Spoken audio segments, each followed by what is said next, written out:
Sergeants, can we start the recordings, please? PC's going.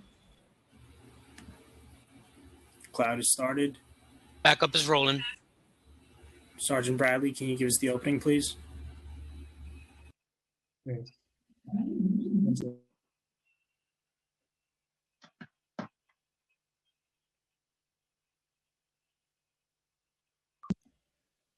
Good morning and welcome to today's New York City Council hearing of the Committee on General Welfare. At this time, will all panelists please turn on your video? If you wish to submit testimony, you may do so at testimony@council.nyc.gov. Again, that is testimony@council.nyc.gov.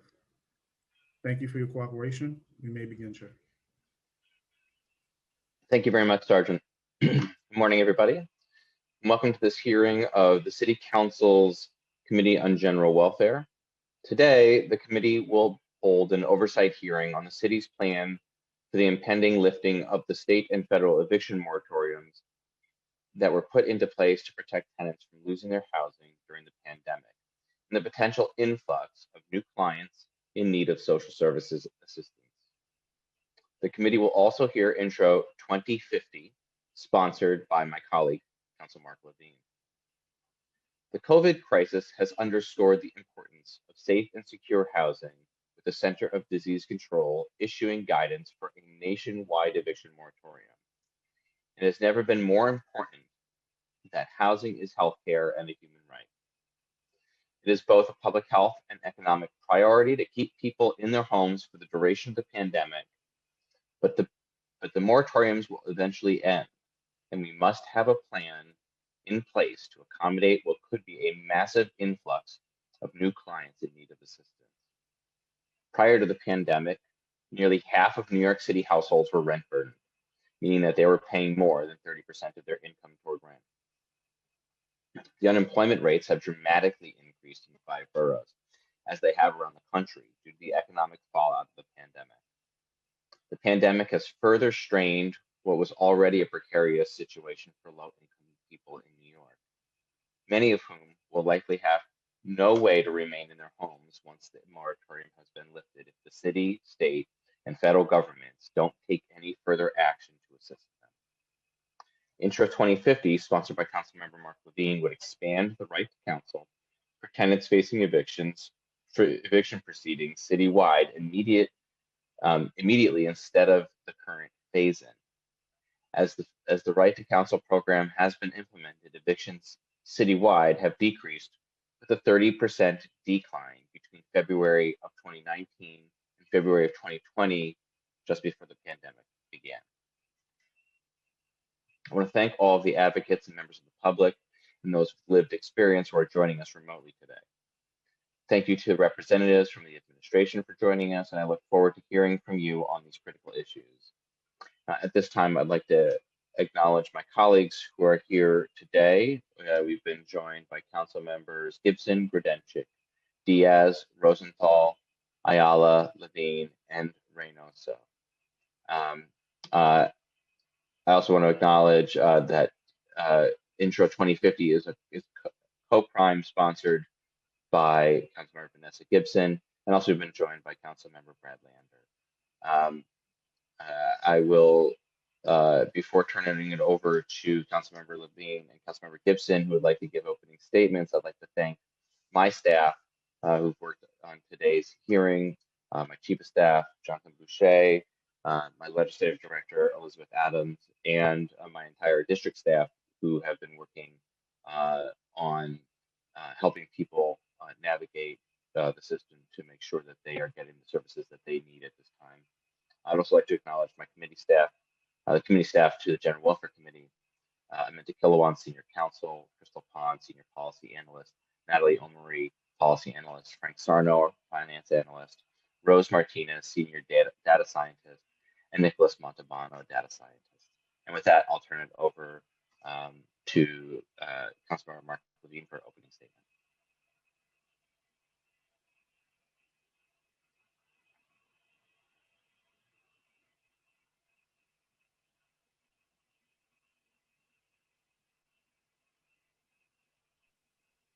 I apologize. Thank you so much, Chair Levin. And thank you for acknowledging the incredible leadership of my colleague, Vanessa Gibson, who's been my partner in the Right to Counsel effort for years now.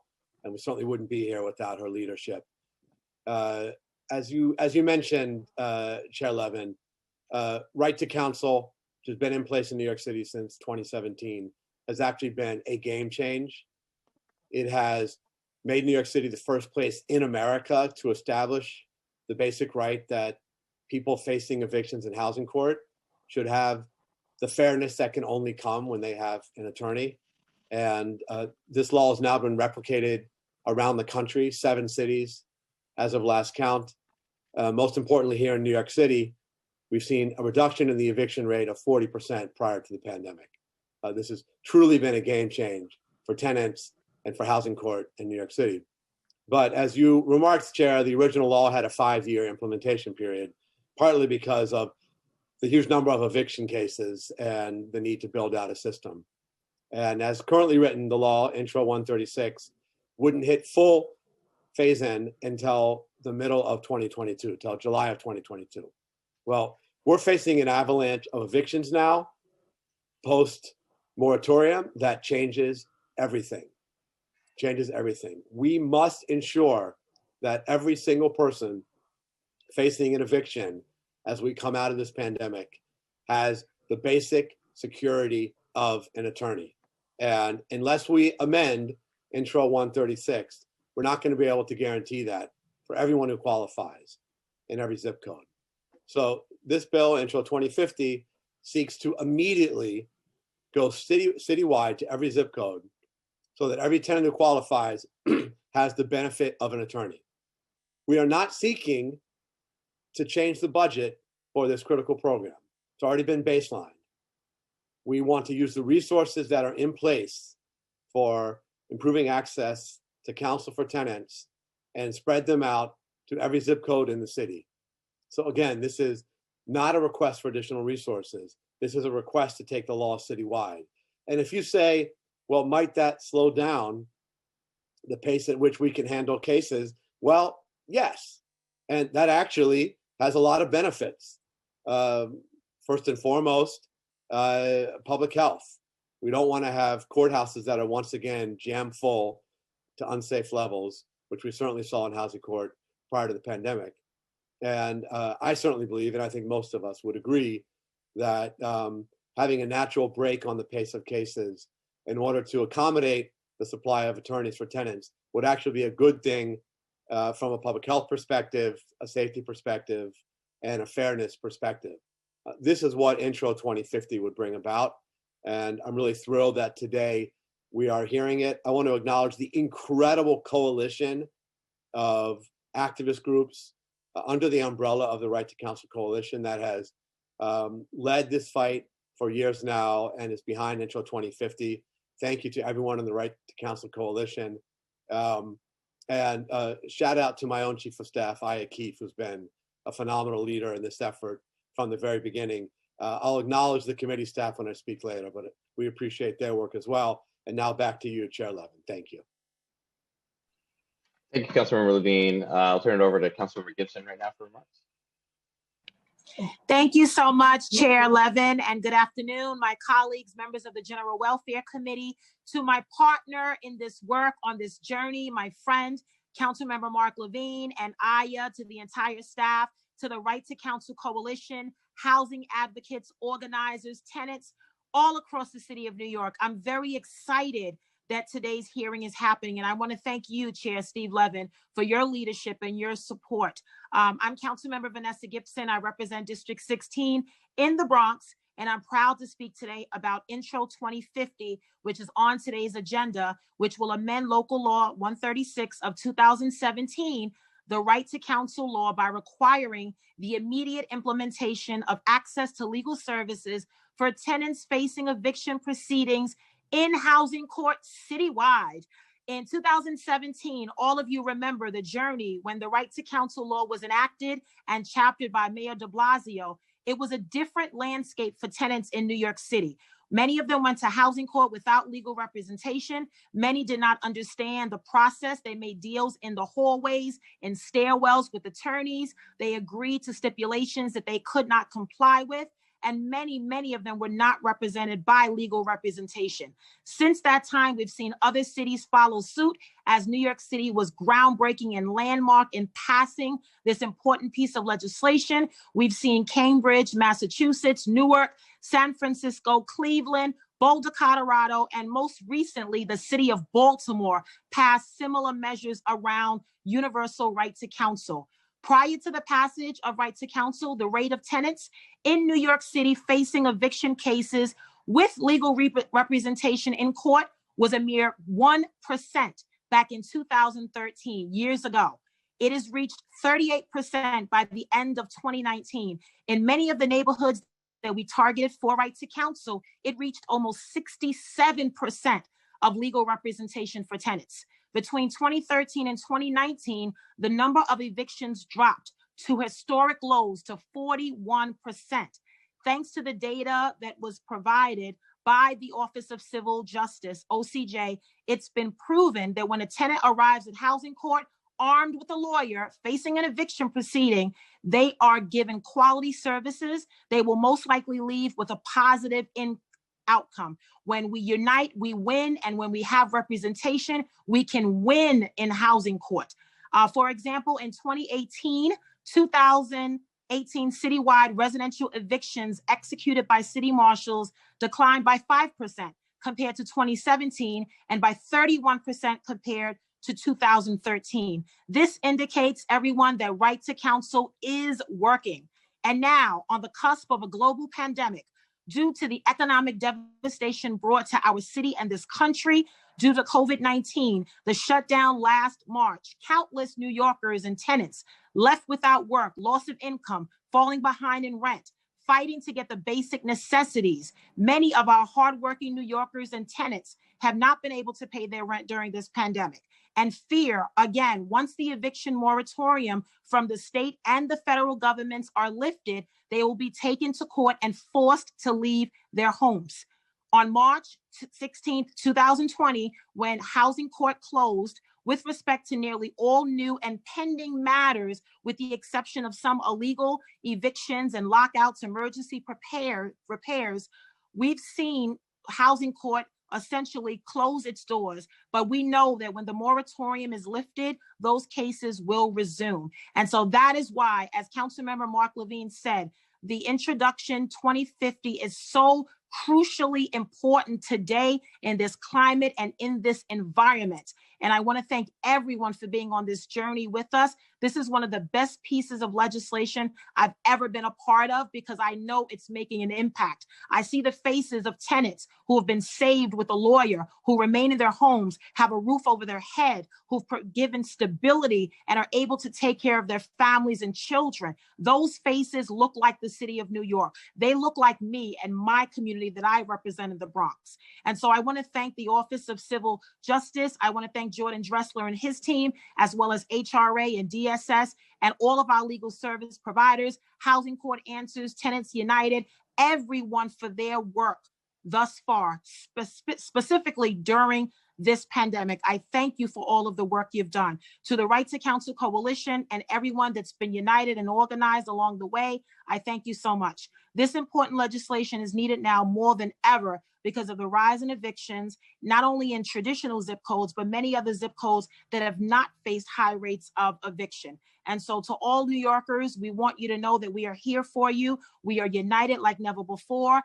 And we will get this done working with the administration and the advocates and legal service providers and everyone who's had a role. In my own borough of the Bronx, I really want to thank CASA Bronx and Northwest Bronx Community and Clergy Coalition and Bronx Defenders and CAMBA, everyone in the Right to Counsel Coalition. Thank you for your work. And thank you, my partner, Councilmember Levine, and the staff, and my Director of Policy and Legislation, Jeffrey Velasquez, and my Chief of Staff, Justin Cortez. Thank you so much for your work in bringing Intro 2050 to the forefront and being on today's agenda. Thank you so much, Chair Levin, and I look forward to today's hearing. Thank you so much. Thank you very much, Councilmember Gibson. And right now I'll turn it over to Council to Committee Aminta Kilawan to swear in the administrator. Thank you, Chair Levin. My name is Aminta Kilawan, Senior Counsel to the Committee on General Welfare for the New York City Council. I'm going to be moderating today's hearing, and I'll be calling on panelists to testify. Before we begin, please remember that everyone will be on mute until I call on you to testify. After you're called on, you will be unmuted by a member of our staff. Note that there will be a delay of a few seconds before you are unmuted and we can hear you. For public testimony, I will call up individuals in panels. Please listen for your name. I will periodically announce the next few panelists. Once I call your name, a member of our staff will unmute you. The Sergeant at Arms will set a clock and give you the go-ahead to begin your testimony. And all public testimony will be limited to 3 minutes. After I call your name, please wait for the Sergeant at Arms to announce that you may begin before starting your testimony. Now, for today's hearing, the first panel is going to include representatives from the Department of Social Services, followed by council member questions and then public testimony. In order of speaking, we will have Jordan Dressler, Civil Justice Coordinator of HRA's Office of Civil Justice, and for the Q&A session, Erin Drinkwater, Deputy Commissioner, Intergovernmental and Legislative Affairs, Bruce Jordan, HRA Chief Homelessness Prevention Officer, Sarah Zuiderveen, HRA Deputy Commissioner for Prevention and Housing Assistance, and Rebecca Klein, Senior Policy Advisor, Office of Civil Justice at HRA. I'm now going to administer the oath to the administration. When you hear your name, please respond once a member of our staff unmutes you. Do you affirm to tell the truth, the whole truth, and nothing but the truth before this committee, and to respond honestly to council member questions? Jordan Dressler. Yes. Thank you. Erin Drinkwater. Yes. Thank you. Bruce Jordan. Yes. Thank you. Sarah Zuiderveen. Yes. Rebecca Klein. Yes. Thank you. I will now call on Jordan Dressler to testify. I'm off mute. Very good. Thank you. Good afternoon, Chair Levin, members of the General Welfare Committee, and thank you for the opportunity to testify today about the Department of Social Services work on rental and eviction prevention support during the COVID-19 pandemic. My name is Jordan Dressler, and I represent the Office of Civil Justice of the Human Resources Administration, where I am proud to oversee our work as the Civil Justice Coordinator. I'm joined today by Bruce Jordan, HRA's Chief Homelessness Prevention Officer, and Sarah Zuiderveen, Deputy Commissioner for Prevention and Housing Assistance at HRA. The Homelessness Prevention Administration's mission is to execute programs and services aimed at keeping New Yorkers stably housed, ensuring that they are connected to resources they are eligible for, such as rental assistance and legal services. Within the Homelessness Prevention Administration are the Housing and Homeless Services Initiatives Division, the Rental Assistance Program, the Early Intervention Outreach Team, and the Office of Civil Justice, all of which are vital in assisting New Yorkers in need. As part of HRA DSS, the Office of Civil Justice launches, manages, and monitors the city's civil legal services programs for low-income and other vulnerable New Yorkers in need. OCJ is currently working with over 70 nonprofit legal service organizations to ensure thousands of New Yorkers in need across the 5 boroughs have access to legal services in legal matters involving housing, immigration, and the workplace. New York City has taken an aggressive and multi-pronged approach to help New Yorkers stay in their homes and secure stable and affordable housing. DSS has leveraged its programs to specifically address housing stability and eviction prevention. Through these initiatives, we've built a strong foundation, enabling us to effectively serve unstably housed New Yorkers across the 5 boroughs. Among these programs, we want to highlight the following. First, legal services for tenants and the city's right to counsel law. New York City has become the national leader in ensuring that tenants facing housing instability have access to quality legal assistance to help them preserve and protect their homes. First, through dramatic multi-year investments in expanding legal services for tenants, implemented in partnership with over 20 nonprofit legal services organizations across the city, and culminating in the city's enactment and HRA's implementation of the nation's first right to counsel initiative, ensuring that tenants facing eviction in housing court or in NYCHA administrative proceedings have access to free legal services. The impacts of these efforts have been dramatic and positive. Residential evictions by city marshals fell by over 40% between 2013 and 2019, while nationwide evictions trended upwards. And the percentage of tenants facing eviction in court with the help and protection of legal representation stood at 38% at the end of 2019, up from only 1% in 2013. Moreover, in the overwhelming majority of cases, when tenants have lawyers in eviction proceedings, they get positive results. In resolved cases in fiscal year 2020, 86% of households represented in housing court and public housing proceedings by OCJ-funded tenant lawyers were able to remain in their homes. Every day, OCJ partners with legal services providers, court administrators, judges, and other system stakeholders to bolster access to legal assistance. This effort has led to hundreds of thousands of tenants facing eviction proceedings being able to leverage the support of high quality and free legal assistance through our programs. To date, over 450,000 New Yorkers have received free legal representation, advice, or assistance in eviction and other housing-related matters since 2014 through HRA's legal services programs. Next, turning to rental assistance programs. First, through reestablishing rental assistance programs and then streamlining them into one program aligned with the state's FHEPS rental assistance program, we have increased access to rental assistance for New Yorkers struggling to bridge the gap between income and rent. By consolidating prior programs, it is now easier for tenants to request and secure rental assistance. For landlords, fewer programs means easier access and an increased willingness to work with us. We have invested in building out a landlord management system, making it easier for landlords to receive rent payments and easier for DSS to manage caseloads. Additionally, we have worked to expand the accessibility of emergency rent arrears grants, also known as one-shot deals, a program designed to support housing stability by flexibly meeting the circumstances of a household, which may be in need of rent, utilities, and mortgage payment support to address arrears, thereby maintaining their housing. And next, Homebase. We have nearly doubled the number of Homebase centers across the 5 boroughs, where New Yorkers experiencing housing instability can be connected to various homeless prevention services, as well as where families and individuals transitioning from shelter to permanent housing can receive aftercare support. The programs mentioned highlight our prevention-first approach to addressing housing instability, and due to the work of our staff and service providers, we have connected more than 155,000 New Yorkers to rental assistance and rehousing programs, and also have nearly 60,000 rent-burdened households annually pay back rent or utilities. Next, I want to turn to DSS's eviction prevention work during the COVID-19 pandemic. While we are proud of our work to increase housing stability and reduce evictions among New Yorkers in need, we are aware that we are now in a markedly different environment. COVID-19 has impacted us, our staff, our clients, and our nonprofit partners. COVID-19 has brought on new challenges that we continue to tackle every day, particularly around maintaining and promoting housing stability. Today, we'd like to share with you the actions that we've taken to ensure New York City tenants have the support needed to prevent evictions and further displacement during the COVID-19 pandemic.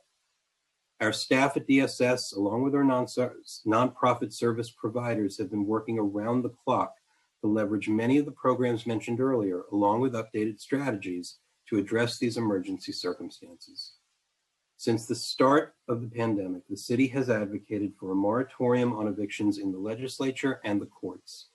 We also successfully advocated to the state to allow us to move our cash assistance application and interview process online and over the telephone, which meant that no one needed to travel and come into an HRA office to receive rent or utility arrears grants in person.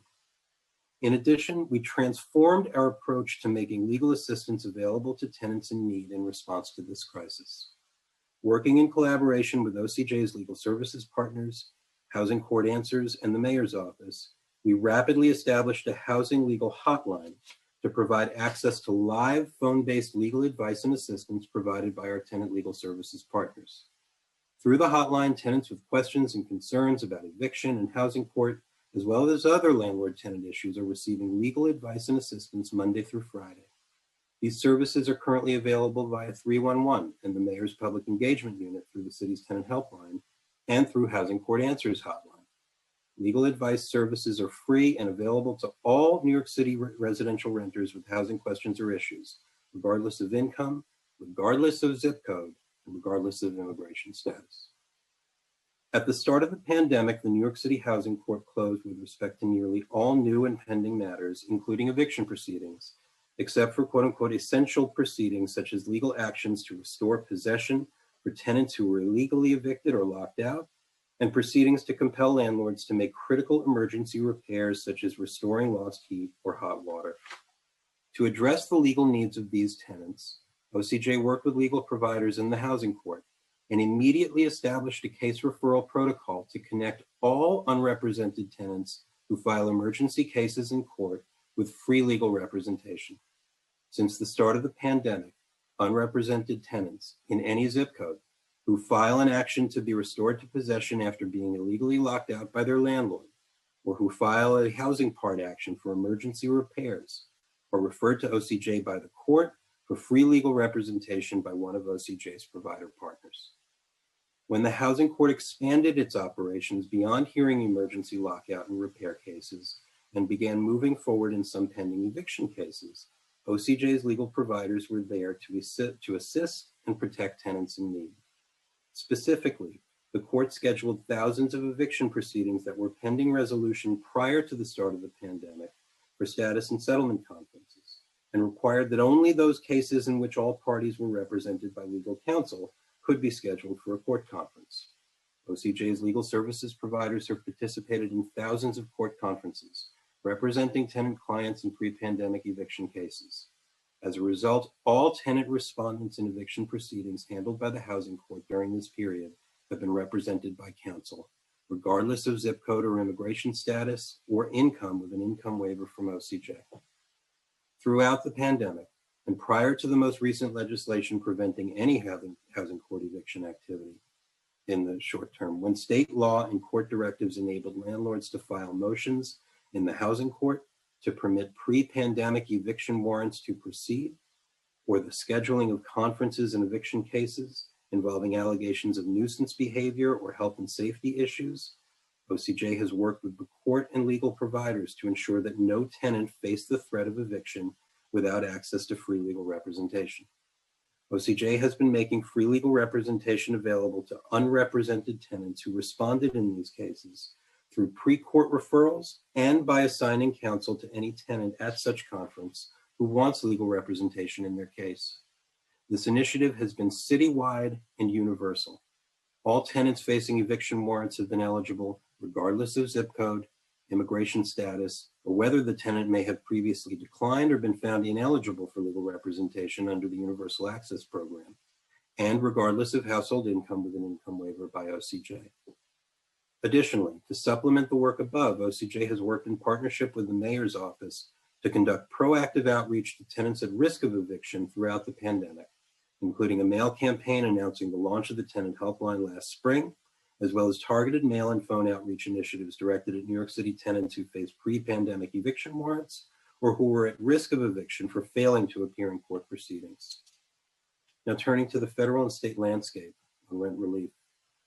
We'd like to provide an update on the current federal and state landscape around rent relief and eviction moratoriums. As you know, the federal government has enacted several stimulus efforts to address the emerging crises brought on by the pandemic.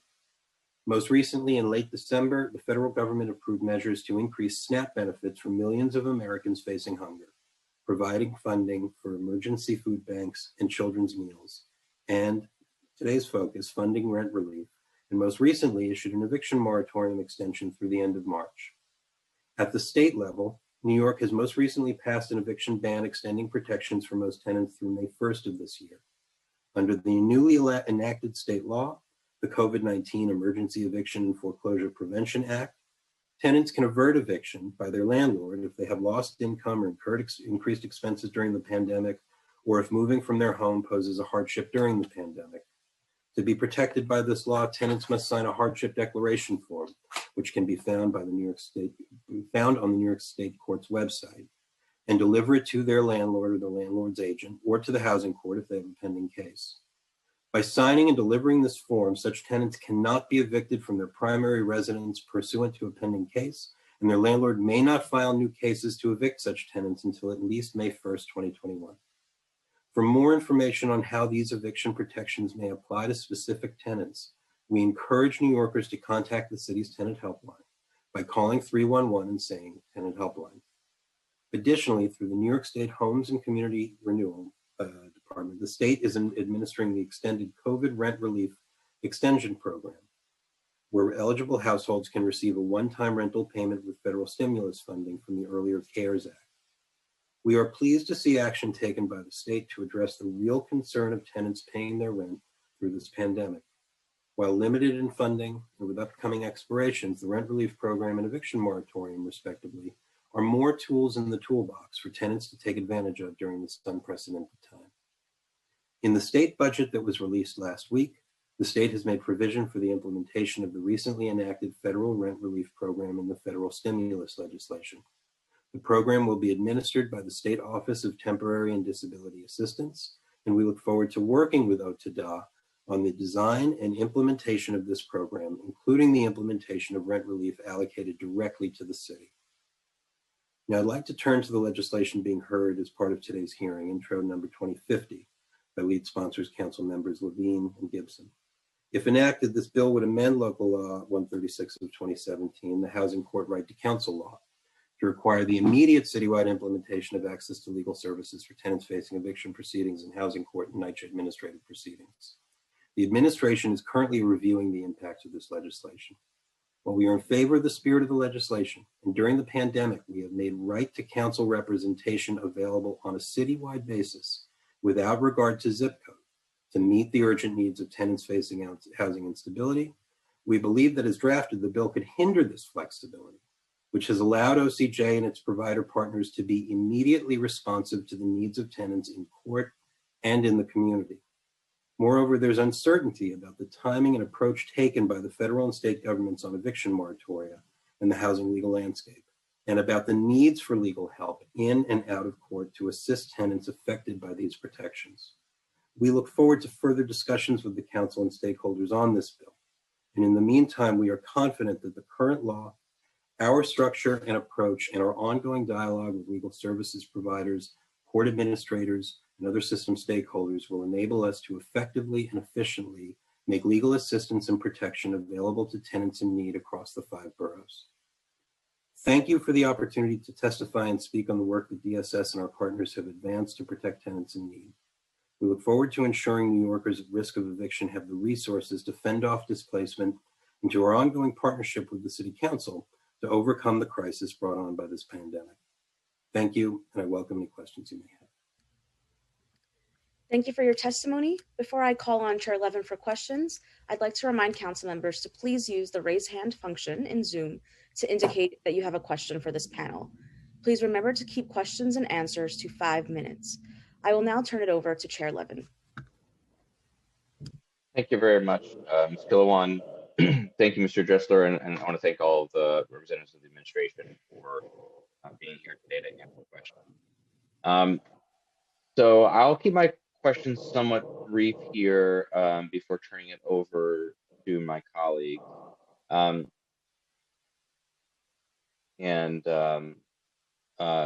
After my questions, I'll turn it over to Council Members Levine and Gibson for questions. My first question is, what is the plan for the administration communicating to the public what their options are, as you know, because there's various iterations that we've seen so far, different state laws, different state initiatives, obviously federal eviction moratorium. What is the plan to communicate to the public? Are we doing television advertisement?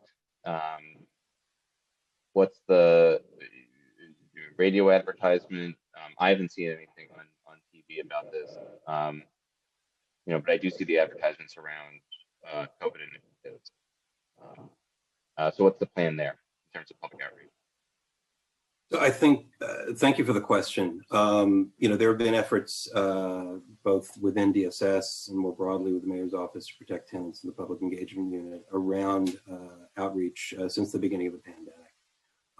When there was a need to distribute and get out good, reliable, and often very changing information about what the various protections were at the beginning of the pandemic, we all got together to put together the tenant helpline, which provides access both to static information as well as more individualized legal advice for tenants across the city.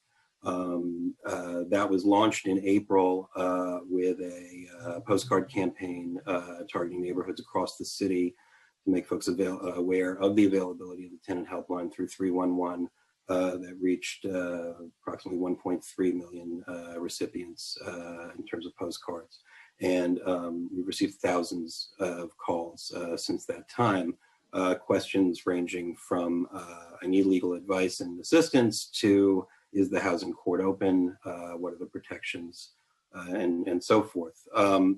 We've conducted more targeted outreach to tenants to try to address some of the more specific and changing details around the housing legal landscape, be it tenants who might have been facing a pre-pandemic eviction warrant at a time when the court was moving forward with certain cases in which a landlord was seeking to enforce that warrant involving unrepresented tenants. The other thing to bear in mind is that many tenants in the city of New York already had counsel. And we have been instrumental, I think, in providing our legal services providers with good and up-to-the-minute information about the status of the housing legal landscape at any point in time, distributing the various orders, executive orders, administrative orders that have sometimes changed the ground under practitioners and tenants alike. Looking forward in the future, I know that with respect to the hardship declaration, the Mayor's Office to Protect Tenants is leading a campaign to conduct pretty broad-based outreach to make people aware of the availability of the hardship declaration, eligibility for the hardship declaration that can put a pause if you're eligible on a housing court eviction proceeding or the threat of a housing court eviction proceeding through May 1st under the new state law. And for our part, we are looking at a much broader public media campaign around the right to counsel in the spring for when housing court is open. Part of the issue around that is that the opening of housing court is and has been a moving target. And we certainly don't want to lead anyone to think that housing court is open when it's not. Throughout this process, whenever there have been communications from the court to litigants in housing court, either inviting them or requiring them to make a virtual appearance back in court, making them aware of an obligation to answer a petition, as was the case towards the end of the calendar year, we have been successful in ensuring that there is information about the availability of legal assistance included in those materials, and directing affected tenants to reach out to take advantage of that legal assistance. Is the city helping tenants fill out a hardship application? I think at this point, anyone who has a question about whether or how to fill out a hardship declaration can and should call 311 and access the tenant helpline. And if it is something more complex, it requires the assistance of counsel. They'll be connected with one of our legal services providers to walk through that more fact-specific situation. The Housing Court Answers, which is our nonprofit partner, both with our office as well as the Office of Court Administration, is also a terrific resource to help navigate the hardship declaration process. The city applied for its own allocation from the federal government for rent relief funds. And the city's allocation is about 20% of the state's allocation. And obviously the city's need is much greater than 20% of the overall state need. What's the city's I mean, first off, what's the city's plan to get its fair share with regard to the rest of New York State? And then are we looking at setting up our own rent relief program outside of the program that would be administered through OTDA or DHCR? Thank you for the question, Chair Levin. I'm going to turn it over to my colleague, Erin Drinkwater, to respond to that. That's okay. Thanks for the question, council member.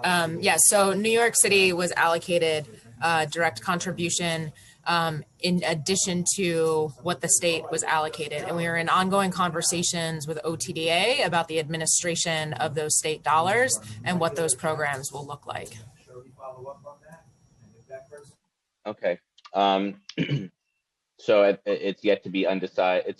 It's as yet undecided whether the city will be administering it through your agency, for example, rather than being administered through the state agency. Does the city hope to be able to administer it themselves? Apologies, I had done exactly what Aminta had asked me not to do, which was mute myself again. So our conversations are with OTDA. Our goal is to make sure that these funds are being targeted and getting out the door most effectively and most efficiently to those who are in need of assistance and rent arrears. Would be happy to provide the council, this committee, and others with updates as those conversations progress, but at this time, we don't have more detail. The statute allows landlords to apply with tenants. What is the city's plan to facilitate this, as that would be a preferable outcome? Sorry, can you repeat the question? For landlords to apply with tenants? With their tenants, yeah, as part, concurrent with their tenants. So I'm going to ask Bruce if he has additional detail on this to jump in. Yes, so thank you, Aaron, and thank you, Councilmember Levin. As part of those discussions that Aaron mentioned with the state, that particular off-ramp is being discussed. I also believe HPD would play some type of role in that, along with their CBOs, to help the landlords access that process. But like Aaron said, we don't have the details at the moment. Okay, so there's a role for HPD in making contact with landlords, is that right? So landlords that are all registered with HPD? Yeah, it would probably help feed that into the portal or whatever process would be there. And they would help do some type of outreach, I understand, but it's preliminary discussions right now. Nothing's been worked out. And then can you speak about the city's plans to reach some of the hardest to reach potential clients that would be people without immigration status, people with disabilities, the elderly, tenants without access to technology? I mean, I think of, a senior citizen who, is really not, just doesn't have that type of access or facility with technology.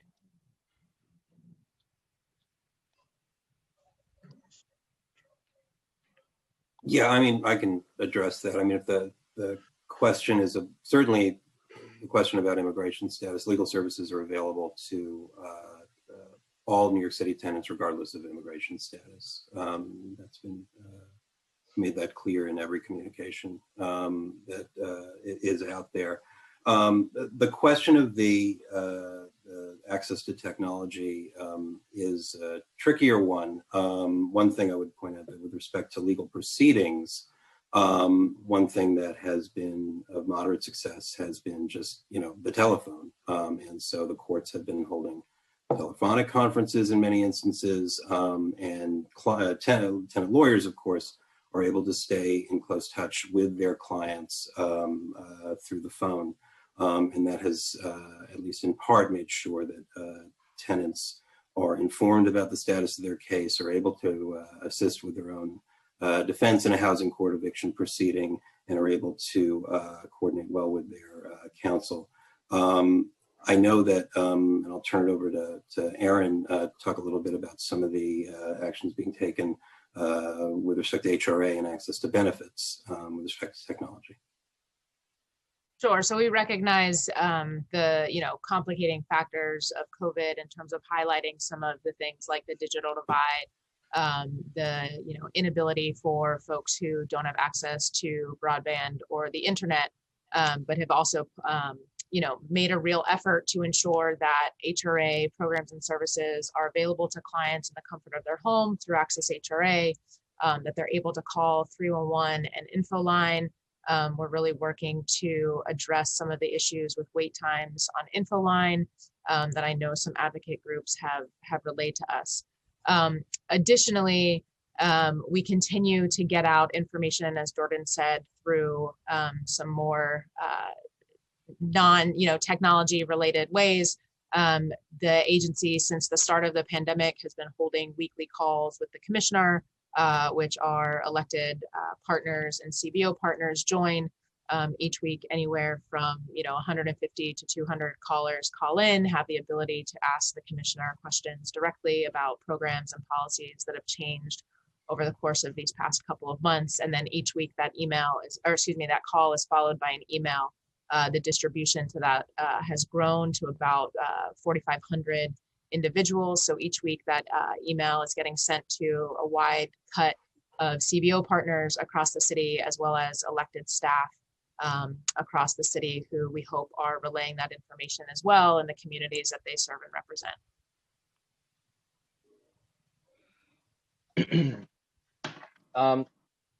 What is the city's plan on the federal law requires a prioritization of individuals, tenants under 50% of AMI.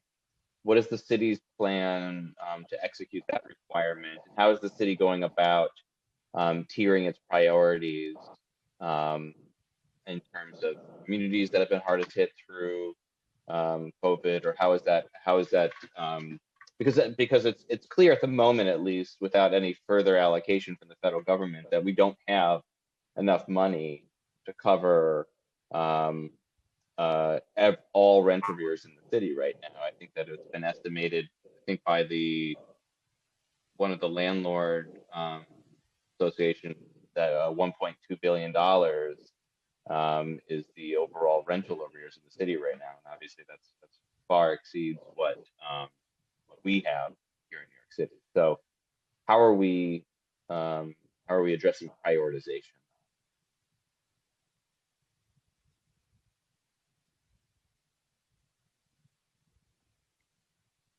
Can you hear me, Councilman? Sorry? Can you hear me?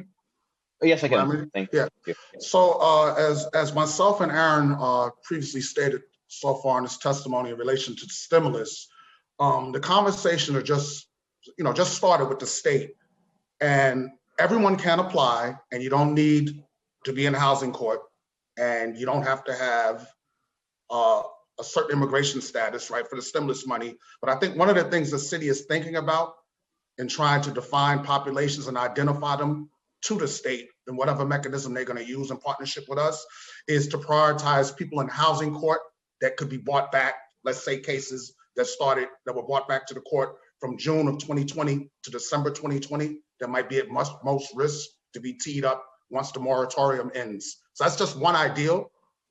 It hasn't been written in stone, but there's some of the discussions we're starting to have. Okay, so people with the furthest back cases.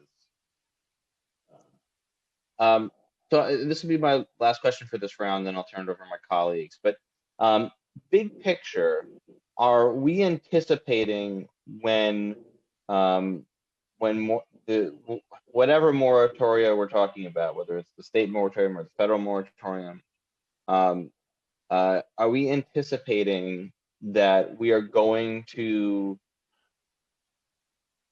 see a deluge of evictions filed, and do we think right now, with the resources that we have from the federal government with stimulus dollars, do we think that we have the capacity to deal with that? Do we think that we have just the resources to deal with that, the money to be able to offset those types of arrears? Can I just address the housing court and legal services aspect of that question first?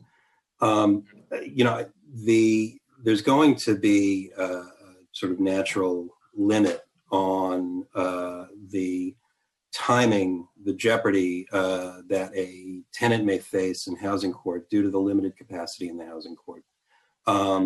It is extremely unlikely, bordering on the impossible, that the New York City Housing Court can return to what it looked like in 2018, in 2017.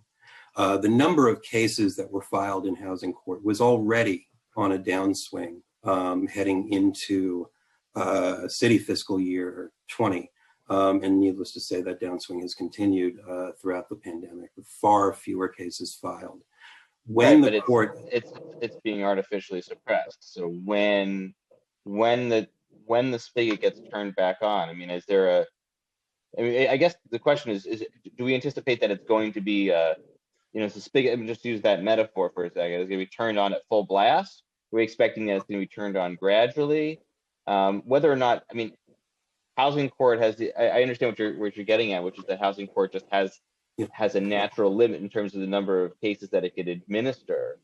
But I'm talking about the cases being filed with housing court.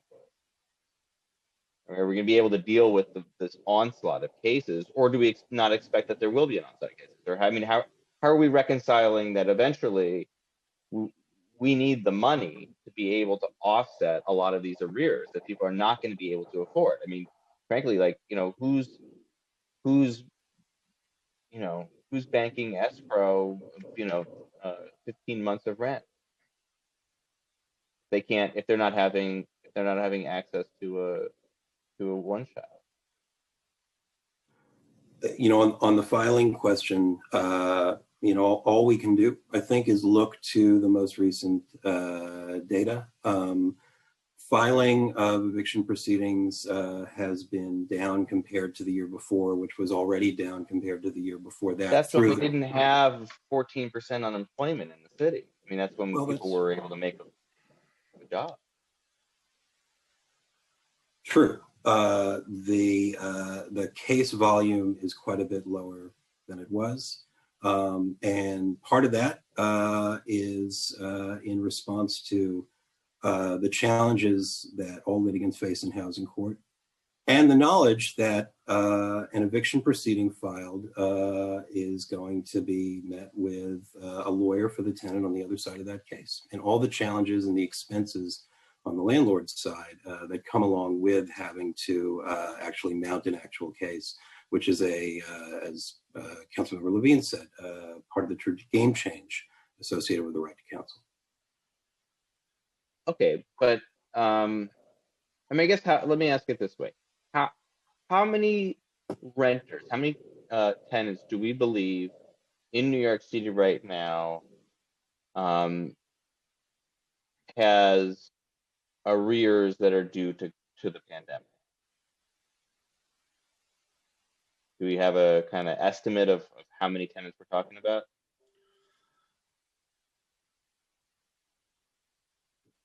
I don't have an estimate on that number.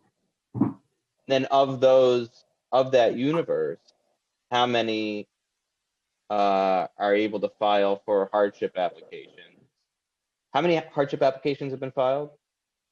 It's hard to say. It's only been several hundred, according to the ones that have been filed with the court. Remember that hardship declarations can be submitted to landlords directly, and it's way too soon to say how many of those have come through. Most importantly, that number is just a small share of what's expected, as the communication from the housing court to litigants in all cases only occurred this past weekend.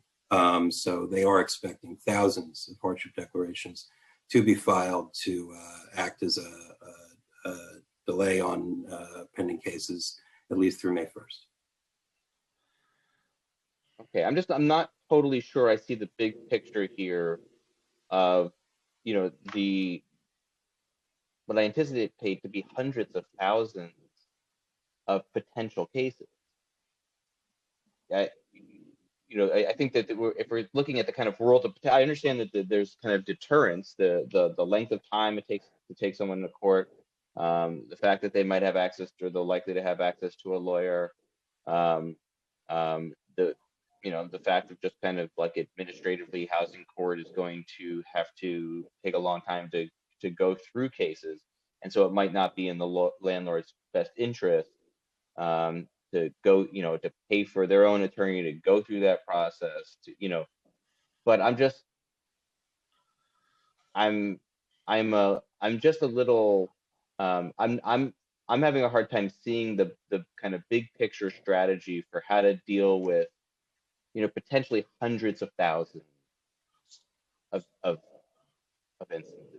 So if I may interject, Councilman, I think I would like to piggyback off of one term you mentioned in your question, which was some people might not have access to a one-shot. So I think part of this formula of the unknown, the cliff that you're implying, would be the fact that since the beginning of the pandemic, the HRA workforce, along with OTDA and certain waivers, and also working with the unions and setting up a work from home telework system that we had no model or precedent for, staff both in places where we needed to stay client-facing open facilities, which we have some in each borough, and the extension of our online access, like Aaron had testified earlier. I really believe that our ability to keep business open pretty much as usual, which we have done throughout the pandemic, we've continued to process one-shot deals, whether it has housing court, whether it was all housing court or no housing court at all. So hopefully some of those cases will continue to filter through, which will hopefully to make or help minimize the cliff that we're all hopefully anticipating won't happen. But I just think that should be noted, that we are still doing a brisk business in one-shot deals, and you don't require housing court action. Thank you, Mr. Okay, I'll turn it over to Councilmember Levine and Councilmember Gibson for questions.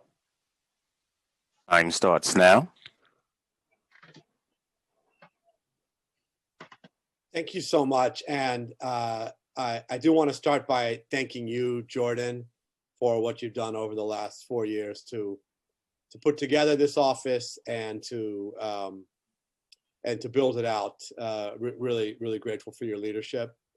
I do also, as promised, want to thank the incredible team on this committee, the General Welfare Committee, who's worked so hard on this. Aminta Kilawan Council, Crystal Pond, and Natalie Omari, who are the policy analysts.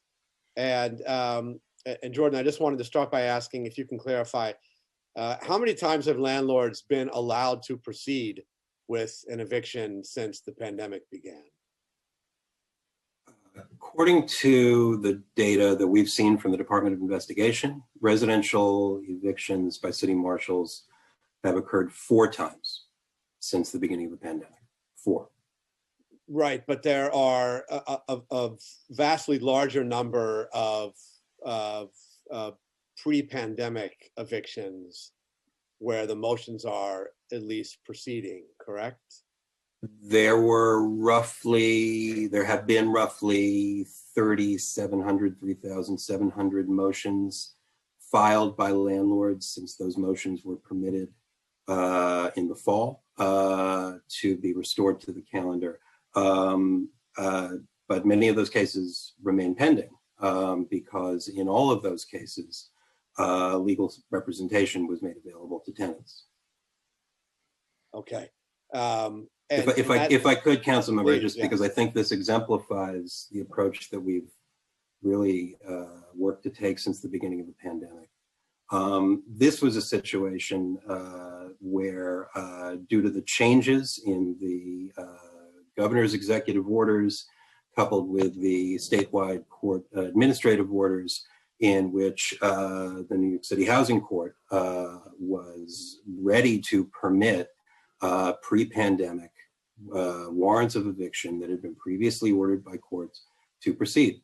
And so we advocated with the Housing Court to institute a motion practice, as in partnership with probably all of the advocates who are on this on this call today, as well as all the legal services providers, to institute a motion practice to require the landlord to come back to the court and ask permission to proceed, not only because this was the right thing to do in terms of the legal process, but because it would provide us with an opportunity to work in partnership with the providers in the court to put in place legal services providers on a rotation so that we could ensure that every tenant had access to legal representation in the middle of the pandemic. This was a new approach for the court, a new approach for providers, and a new approach for us. And we did so without consideration of zip code, without consideration of income, with an income waiver from OCJ.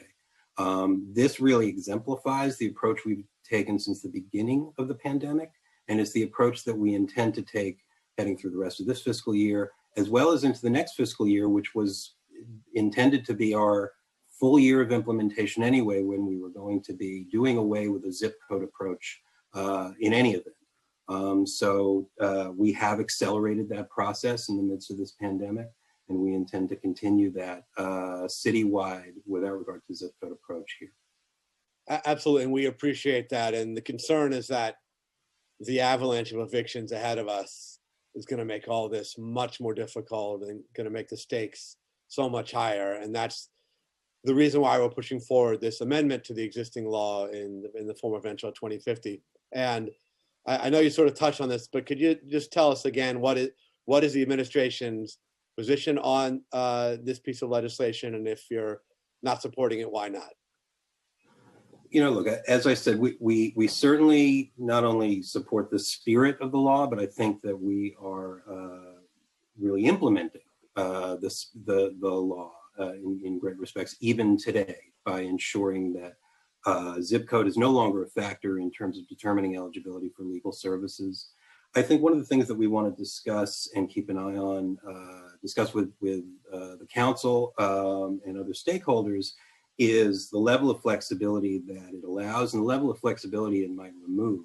If we have tenants in New York City who need help with hardship declarations who aren't in proceedings, they wouldn't necessarily get legal services through under the right to counsel laws. It's limited to those who are in proceedings. And one thing that we've done since the beginning of the pandemic is try to be flexible and remain responsive to the needs in the community, whether it's in the form of providing advice through the Housing Legal Helpline or ensuring that tenants who need critical repairs through emergency HP actions have access to legal assistance. So it is a cliche to say the devil's in the details, but we want to be sure that we're all moving the same direction, allowing for the right kind of flexibility, while still committing to citywide implementation in the coming year. And I'm short on time. I'll just ask the chair's indulgence for just one or two more questions, and I'll try and make it quick, if that's okay.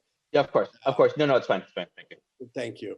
Obviously, we need to ensure that no cases proceed without the tenant having an attorney. And that's going to be tougher and higher stakes in the months ahead post-moratorium. Am I correct that any judge or the OCA more broadly, Office of Court Administration more broadly, has the discretion to hold from proceeding on any case if the tenant does not have the attorney? You know, I'll answer the question this way. The court is, the presiding court in any particular case can make its determinations on scheduling and what needs to be in place and how long a case may take in its discretion based on input from the parties. I think, you know, in response to your question, council member, I think nothing succeeds like success. And so what we have done is try to model an approach that makes legal services available to those who reach out for it prior to that first court appearance, whenever it's scheduled or rescheduled by the court, as well as at that first court appearance as the law requires. That's been a success when we worked it out with respect to the so-called 213 motions, those motions to enforce pre-pandemic warrants. And because of that success, I think, when it came time for the court to start hearing a small but important number of pre-pandemic nuisance holdovers that are permitted to proceed even now in the midst of the court stay, This idea of setting up an upfront court part with a legal provider who's working on rotation to make legal services available right then and there. The court came to us with that proposal and said, we'd like to set up a similar part, a nuisance part. Our discussions with our legal providers across the city as a result were very straightforward. And we had the tools in place that we had developed over the last several months, a rotation, an understanding of how cases can go, and an expectation of offering legal representation in these cases that we were able to mobilize virtually immediately. Those cases began to be heard in the housing court in the 4 big boroughs last week, and we're in constant dialogue about how that's going. So I think as long as we can continue to show efficiency and effectiveness in our implementation, we think we'll have good partners on the court side as well as on the provider side. Thank you. And just finally, the power of right to counsel is in part giving tenants the knowledge that they can stand and fight if they face unfair treatment by a landlord, for example. And we know that tenants who are not aware they have an attorney ready to help them, sometimes in the face of an eviction proceeding, would take a paltry buyout, or even in some cases flee the apartment rather than have to confront an eviction. That's particularly true, I think, people who have immigration documentation challenges, et cetera. So informing the public and tenants of the existence of this right is actually extremely important, and will be now in the post-pandemic phase even more than ever. Can you tell us about the city's effort to make sure that every tenant in New York City knows they have this right? Not necessarily just at the moment that they show up to court for the eviction, but that they know in general that they have this backup if there's conflict with their attorney, with their landlord, and what we could do to ramp up the scale of that outreach now, given what we expect to have to deal with post-pandemic. I appreciate the question. One thing that we've done that was able to be accelerated and really intensified through the pandemic is work in partnership with the court to ensure that information about availability of legal services in New York City is on every official notification from the court. That information coming with the imprimatur of the court seal, almost letting tenants know that they have access to legal services, and here's how you can find out more about them, has been a really critical piece in getting the word out. I think more broadly, as I said, we do have concrete plans for a much broader media-based approach around the right to counsel. Part of the issue there is just understanding what the right kind of timing ought to be and what the right kind of distribution ought to be. And we're working in partnership with the mayor's office on thinking that through. We look forward to staying in close touch with the council on that as the day grows closer for the release of that. Finally, one thing that we did, knowing that folks are often on the computer and looking for information, is update our website and make it a bit more user-friendly, more oriented around the tenant who has questions. This was keeping in the spirit of the city's tenants resource portal, which is hosted by the Mayor's Office to Protect Tenants, which provides a lot of information about tenants for tenants with landlord-tenant disputes. But for our part, we updated our legal services for tenants page and assigned it a new URL. So tenants with questions about how to access legal services through OCJ can go to nyc.gov/RTC for right to counsel and access that information.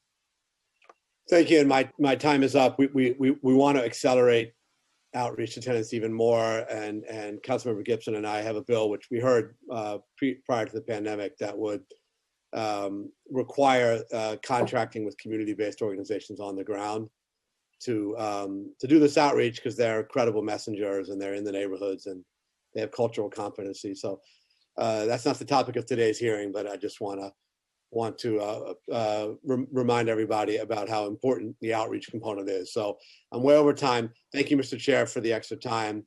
Thank you again to Councilmember Gibson for your partnership and leadership. And thank you, Jordan, for the work that you're doing for this important cause.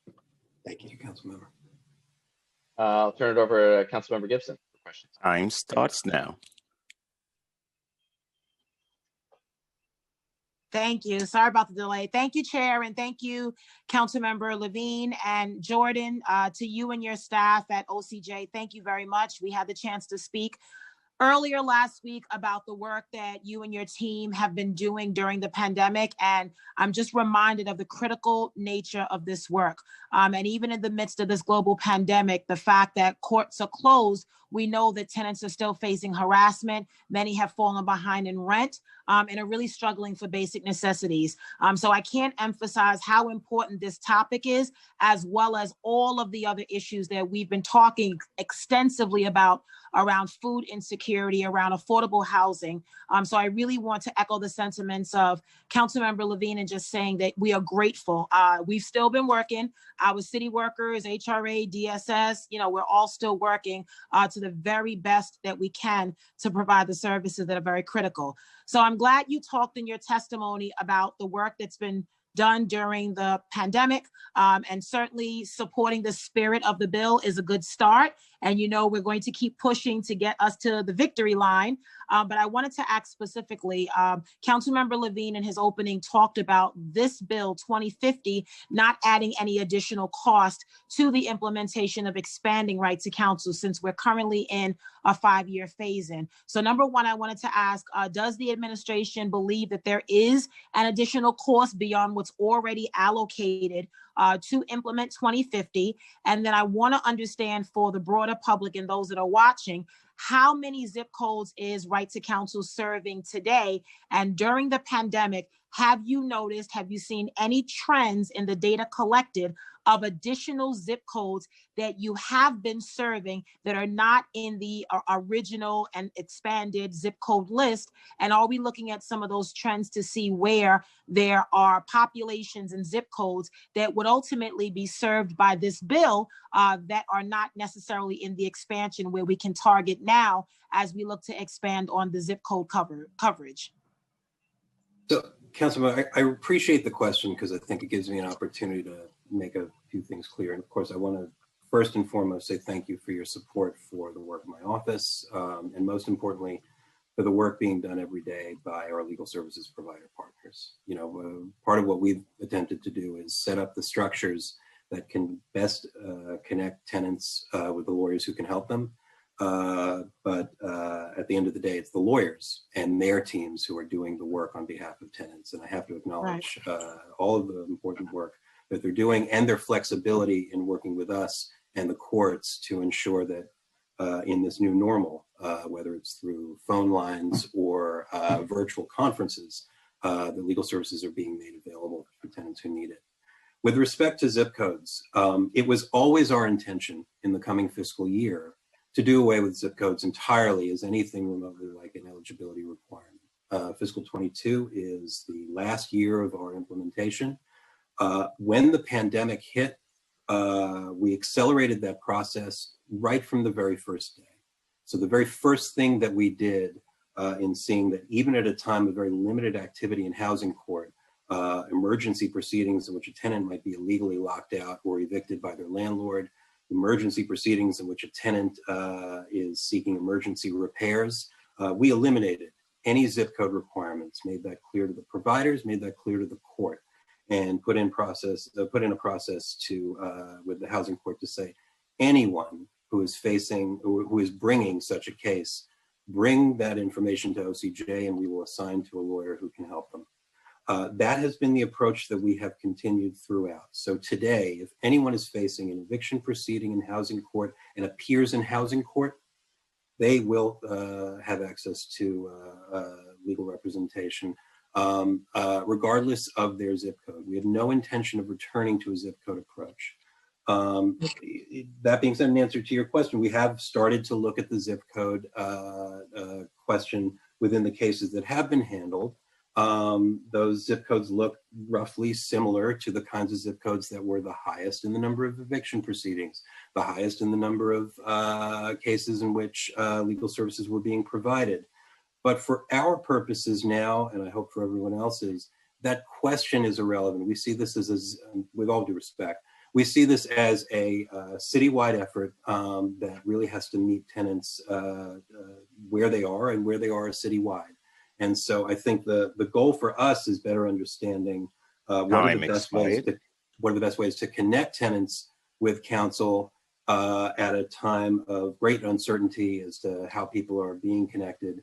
And of course, to continue to work in very close partnership with the courts and with the legal services providers to make those processes a success. Okay, I'm so glad to hear that. And I thank you for clarifying that. So it is made clear to the broader public and advocates that no tenants will be turned away from services, regardless of what zip code they live in.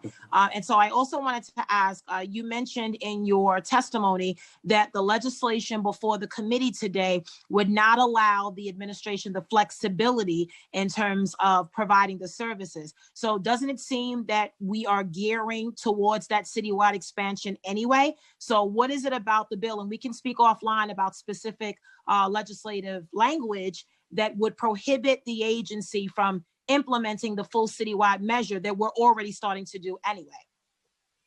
You know, I think the flexibility has to do with those needs for legal services that may occur sort of outside of the four corners of the right to counsel law. Things like legal assistance for tenants who are in disputes with landlords but haven't yet been sued, or legal services for tenants who need help with hardship declarations, or whatever we don't know right now that may come down the pike, be it in the form of needs around the federal moratorium, which right now is only lasting until March, but we don't know. If there's one thing that we have learned throughout this process is that this is a legal landscape that can change on a dime. And that is a very frustrating place for many tenants to be. It's certainly a very frustrating place for many practitioners to be. What we've tried to do throughout is make sure that the stakeholders that we work with have the information as quickly as possible. So many mornings, providers have woken up to getting an order in the email, you know, a new executive order in their email inboxes from us. In nearly all circumstances, they had it already because they're good lawyers and they're clued in, but we want to make sure that everybody has the right information. But as a result, we need the opportunity to make sure that we are looking holistically at needs for tenants for legal help and able to address that, those most urgent needs as quickly as possible. And so we look forward to further discussions along those lines. Okay, thank you. And Mr. Chair, just two very last quick questions, I promise. I appreciate you saying that. And I also think that, you know, this pandemic is a reminder of a lot of deficiencies that we have in our system today, but it's also a learning lesson. I think, you know, oftentimes we have to stay ready so we don't have to get ready. And as we're learning this new normal and trying to adjust to this environment we're working in, we have to be very prepared for what lies ahead when the moratorium is lifted and what we know will be an avalanche of cases in housing court. So I also wonder, one of my colleagues talked about language access, which is very important. And you talked about that during the pandemic, making sure that we capture those that are non-native English speakers and that speak English as a second language, make sure that we communicate in the way they understand. That is critically important. I wonder how we are capturing those households that have fallen behind in rent, but not yet receiving any eviction notice, right? So they're on the cusp of a pending eviction. How do we reach out to them to allow them an understanding of what services are available? You talked about the website. That's great. But a lot of households don't have internet connection and connectivity. So how do we get to those locations? Are we using home-based, HRA doing work? You know, shout out to our administrator, Gary Jenkins, and his team. But what resources and tools in the toolbox do we have in place to help capture those households that may not already be on our radar? You know, Aaron, if it's okay, I might turn it to you to just talk a little bit about the agency's communications that have been happening regularly with our partners, both in the elected side and CBOs, and those communications, which have included information about housing court, eviction moratorium, legal services, as well as the broader context of social services under DSS. That's right. Thank you, Jordan. And thank you, Councilmember, for the question. So since the start of the pandemic, each week, the commissioner has engaged in a call with our elected partners and CBO partners. Each week, there's anywhere from 100 to 200 folks on the call. They're able to ask the commissioner direct questions about policies and program changes that have been made over the course of the pandemic, both in response to executive orders, agency-directed policy change, our ongoing work and engagement with OTDA, the courts. And then following those calls, there's an email sent to approximately 4,500 individuals where we share additional information. This includes everything from updates about how to file for enhanced unemployment benefits, how to apply for cash assistance online using Access HRA, how to apply for SNAP, making individuals aware of the increases to benefits. So throughout the course of the pandemic, there's been federal action that has increased the SNAP allocation for individuals and families who are in desperate need of food resources, information about pandemic EBT, which is administered by the state. So we've really tried to, in real time, as best we can, provide information and updates to our elected partners and CBO partners with the understanding that that information would then spread out like a spider web, really reaching into the communities. In terms of tracking, we work through, our normal processes in which individuals are applying for benefits and tracking the information in the normal course of work. There are other programs that have been stood up across this agency that certainly fall under the sort of social services umbrella. I'm thinking of the Get Food Initiative, for example. That is not a direct HRA administered program, but our emergency food offices within HRA do work very closely with the Get Food team, again, to make sure that the resources that are available to New Yorkers are making their way into those households that need it. Thank you. And that's very, very helpful to understand. I'm sure I know many of those CBOs that you partner with and speak frequently to. The Get Food NYC program, PEBT, SNAP benefits, Health Bucks. I mean, all of that is important because it's not just about the stability of a roof over your head, but it's also about access to other necessities. So I'm glad that you all get it and have been engaging folks on the ground. A lot of these organizations have a continuity of services. They already have relationships. They're already doing some sort of remote services anyway. I think about some of our healthcare providers that are doing home visits, checking on, medically frail and elderly and, those that are living alone, very, very, very isolated during the pandemic. So that's good to hear. The final question I have is related to the one-shot deal. And I wanted to understand what the agency is doing to make any reforms to one-shot deals in the middle of this climate, knowing that there's an economic hardship for so many families to meet the monthly rent with stagnant wages, loss of income. How can we reform the one-shot deal program?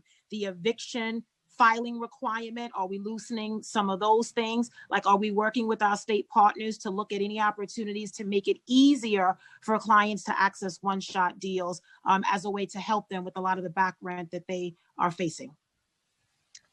Sure. So I'll start, and then maybe my colleague, Mr. Jordan, will jump in.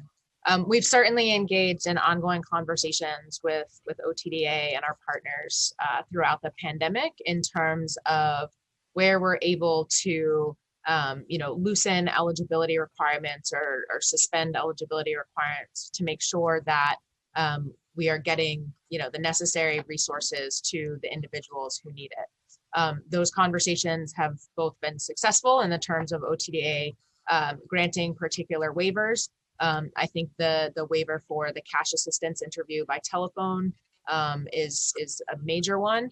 And then there have been waivers that we've requested from the state that have been denied. For example, we requested the state FHEPS eligibility to be changed so that way an individual does not have to have the eviction proceeding, right? If there's eviction or moratorium, a client isn't facing an eviction proceeding and therefore is found ineligible for state FHEPS. That particular waiver from the state was denied. We continue these conversations to try to make sure that, again, we are looking at, the statutory requirements and regulatory requirements and seeing where we can work with our partners to make those changes. And I'll turn over to Bruce if he has anything to add.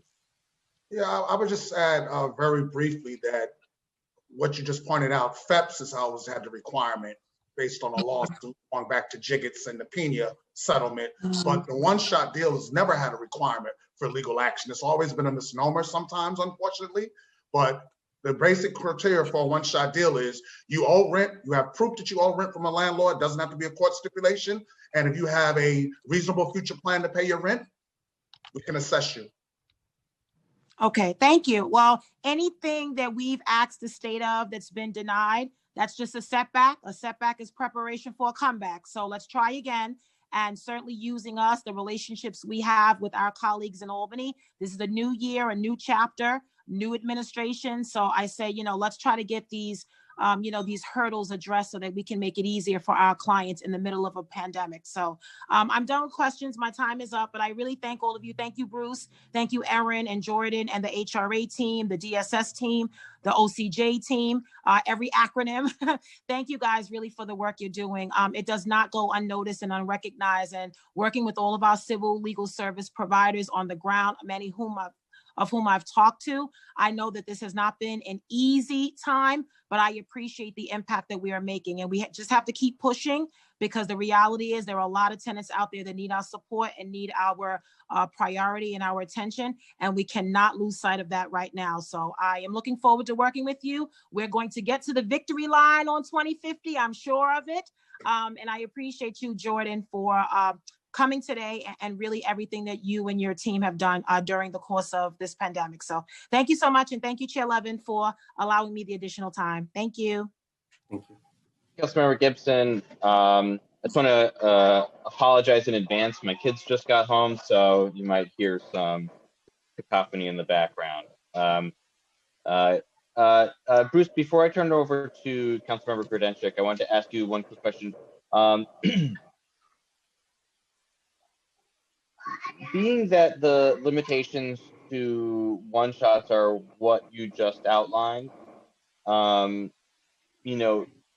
presumably there are many tenants that would qualify much more than the city has the resources to accommodate. How would we be assessing one-shot applications under the kind of pre-existing standards that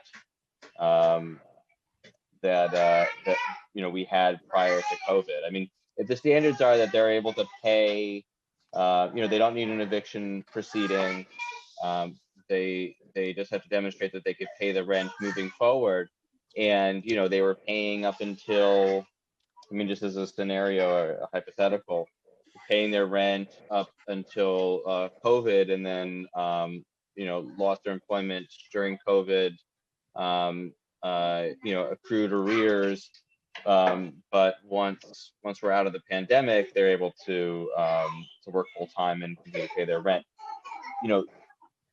That seems like a fairly common scenario that we can anticipate. What's the limitations of one shots in that scenario? So thank you for that question, Chair Levin. I think that we would probably have to go back to applying some of the other criteria. I maybe have made it just seem a little too simple, but the main criteria that are mandatory, obviously you have to have proof of your rent arrears, obviously, right? And you have to have the future plan. But one of the things we take into account all along is what was the reason that you fell into arrears, right? Just can't be a story. Hopefully there's some documentation, some form of a hardship, less of mismanagement. Also, the amount of arrears, right? At a certain point, it's probably more feasible to have someone relocate than stay, depending on the affordability of the housing. There's a lot of other little complicated factors that go into our assessment and evaluation every day. So I guess if we ever reach that type of dilemma where the state and city funding, yes, go ahead. Oh, I was just going to ask. So that was my son, actually. Yeah, that was my son.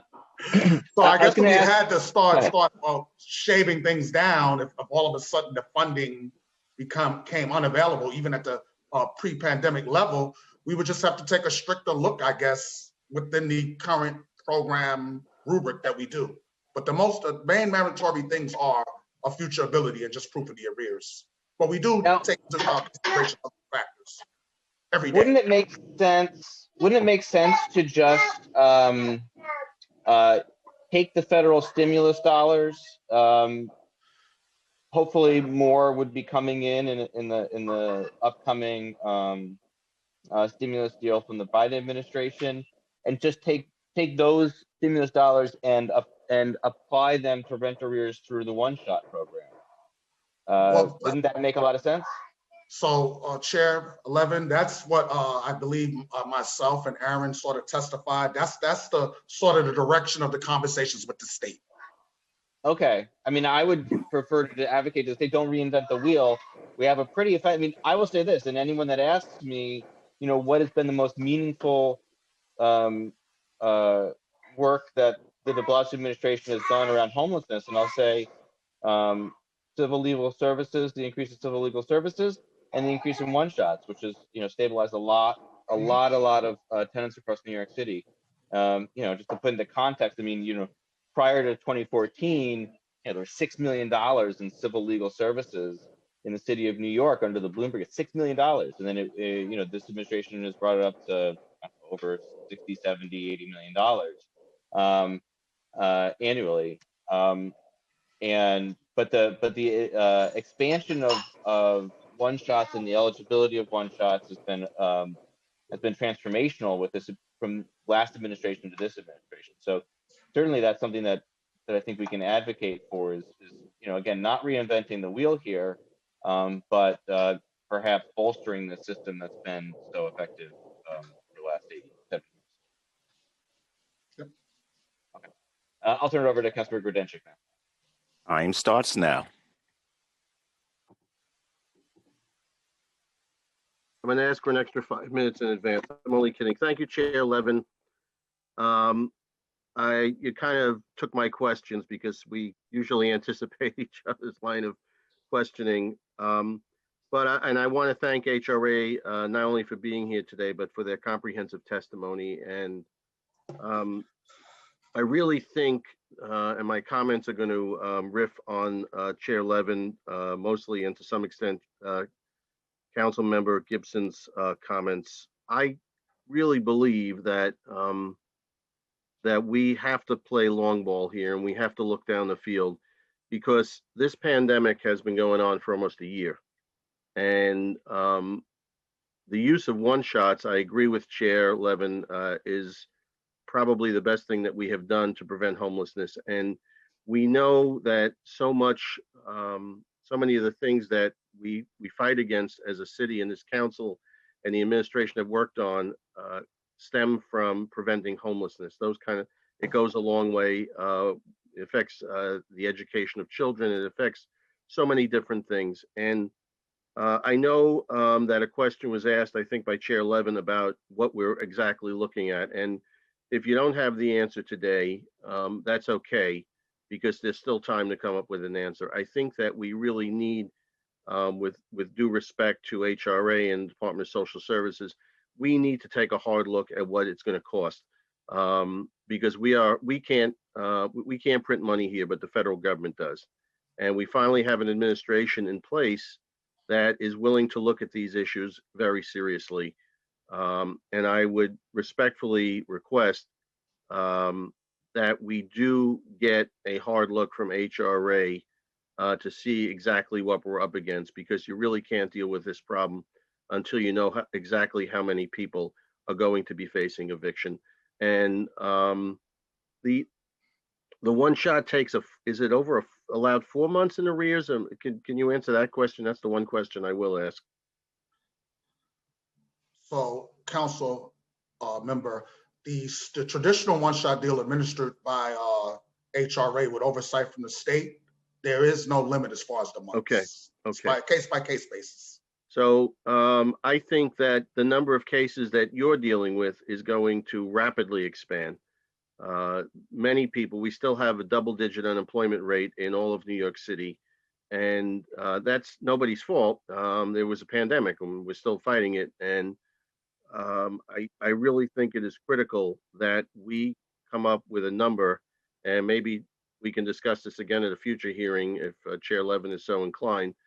But we really need to know what we're up against. And this crisis is still unfolding. The numbers are still daunting.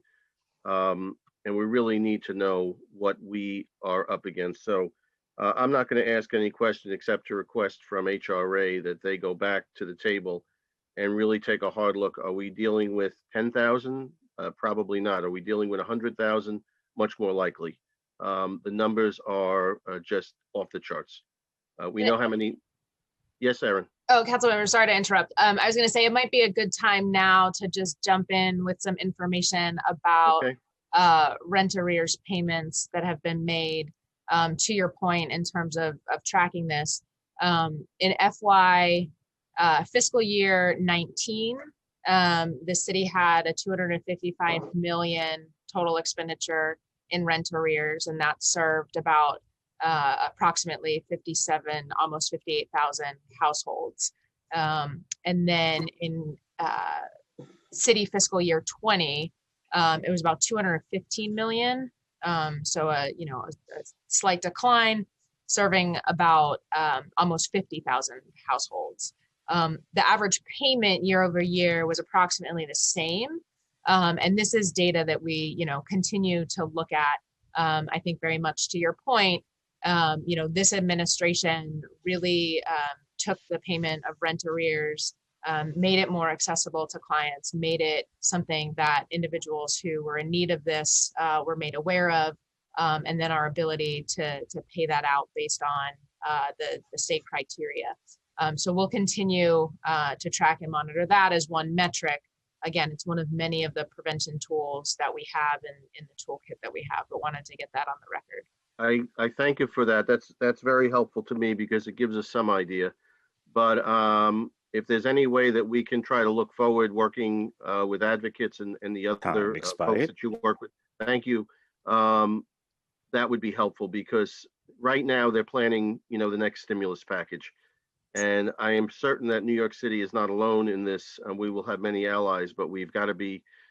We also have, thankfully, the new Senate Majority Leader. So we do have a lot of allies. Now is the time, but we don't want to get caught short. So I just wanted to put all that on the record. I thank you, Chair. I thank HRA for your work and for being here today and testifying as you have. Thank you. Thank you, Councilmember Grodenchik. I'll turn it now over to Councilmember Helen Rosenthal. Time starts now.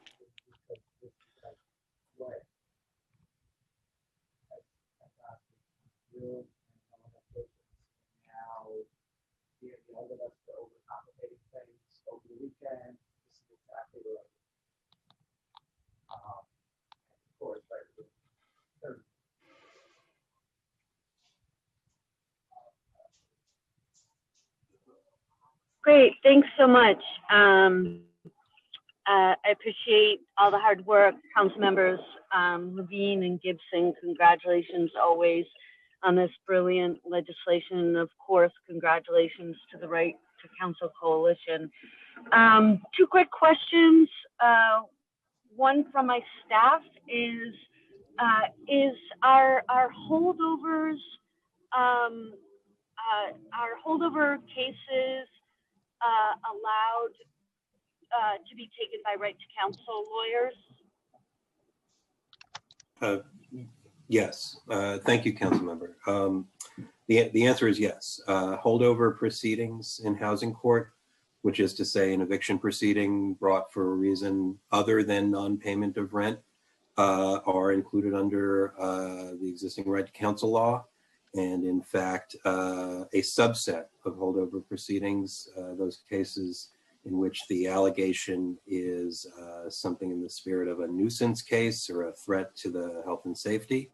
If those are the allegations, then the current state law and the current statewide administrative order allows those cases to proceed even now in the midst of the ban on nearly every eviction. And so as a result, we have worked with legal providers and the courts to ensure access to legal representation in that small number of cases that are currently being heard. Oh, so helpful. Do you have a sense of the percentage of cases that are holdover? Traditionally, yeah, sure. Yeah. Without having one of our many reports directly in front of me, so this is from memory, and I recognize I'm under oath. I believe, thank you, Councilmember. Holdovers have traditionally accounted for, I think, somewhere in the neighborhood of about 15% of 1-5. citywide Okay. eviction proceedings 1-5. However, I don't want things to get confused. Nuisance holdovers, so to speak, are not the entirety of that 15% because there could be a holdover for overstaying a lease or any other kind of reasons. That 15%. Okay. My guess is that the reason my staff wanted me to ask this question is because my district zip codes have not been eligible for right to counsel, and just wanting to make sure now going forward, given that the zip codes in my district are eligible, that we'll be able to assure those cases will be taken by right to counsel lawyers as well. And then I have a budget nerd question, which is, if you look at fiscal years, the budget for right to counsel fiscal years 20 versus 21, would the budget, are there fewer cases that, given the eviction moratorium, that right to counsel lawyers have to take, so therefore has the budget for that line decreased? It's a very good question. Thank you for the question. There were one-time savings taken in the OCJ Access to Counsel budget in fiscal 20 and then again in fiscal year 21 that were based on just the traditional delays in hiring and onboarding by legal services staff. Legal services organizations of the necessary staff. And so those were one time. I think those delays were exacerbated in the middle of the pandemic with just all the challenges with onboarding. However, as we head into fiscal year 22, we are fully funded and we fully expect to be at full implementation for fiscal year 22. Okay, so the nonprofits have not had the management problem of having to lay people off because there wasn't enough work. No, absolutely not. Absolutely not. And in fact, providers have seen increases every year, and with further increases, substantial increases in fiscal year 22, which we are just starting to nail down and going to have those conversations with providers very soon, and probably earlier with respect to any sort of fiscal year cycle than we ever have before. You know, when I think about the police overtime budget and trying to— Time expired. If I could just sort of finish this thought. Of course, Councilmember. Finish your line of questioning. It's because I don't think there's any other members that are asking. Thank you so much, Chair Levin. Always a pleasure working with you. But I'm just wondering, when you think about the police overtime budget and reining it in, you know, it's challenging because if there's overtime, so you're just going to reimburse it. Can we, on a happier face note, that for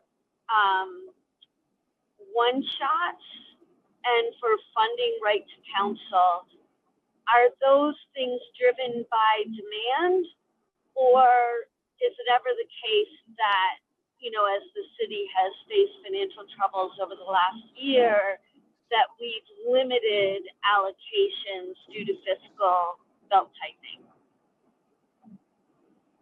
I'll speak to legal services first. What you just described, belt tightening in the face of fiscal pressures, has only occurred in the last 2 years with respect to legal services, but only to the extent of taking one-time savings out of a budget that was not yet allocated. The legal services providers were not, their contracts were not affected. Their ability to expand in those fiscal years was not affected. And we do not see that on the horizon for fiscal year 22, when full implementation is going to be the part of our plan. So that I believe is the answer for legal services. Great. And same answer for arrears? So, council member, I had shared the arrears information earlier in terms of the Yes. city fiscal year for 19 and 20, and that is based on an eligibility. Okay, so there hasn't been any like hold up because of budget constraints, kind of like with the contract payments, the city has slowed down payments to nonprofits depending on how much money is cash on hand. And I'm just wondering if the same is true for, one shots. I can have my colleague, Mr. Jordan, respond, but that's not the case. Okay, sounds like, go ahead. Yes, so council member, as Aaron was saying, it's not the case. It's my understanding that the one-shot deal allocations come from the TANF and safety net allocations from the state. And the city in the past, like with City FEPS, has stepped in where it can with like City FEPS rent arrears under CTL. Oh, right, good point. So that's where there might, okay, got it. All right, well, thank you very much. Thank you everyone for your hard work on this very successful program. Congratulations.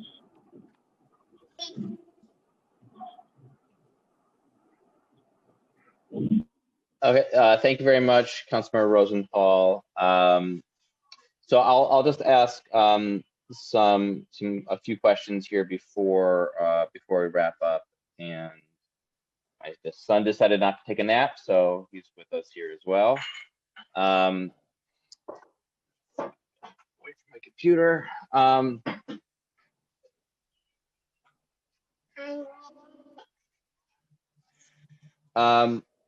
Has DSS or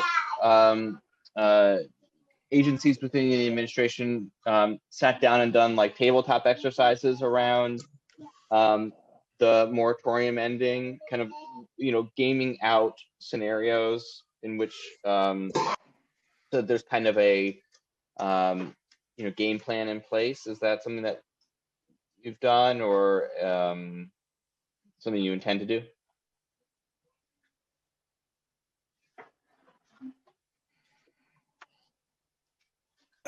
For our part, in terms of gearing up for an eventual end to the housing court closure, we've had discussions with legal services providers about sort of different forms that the service response can take, trying to better understand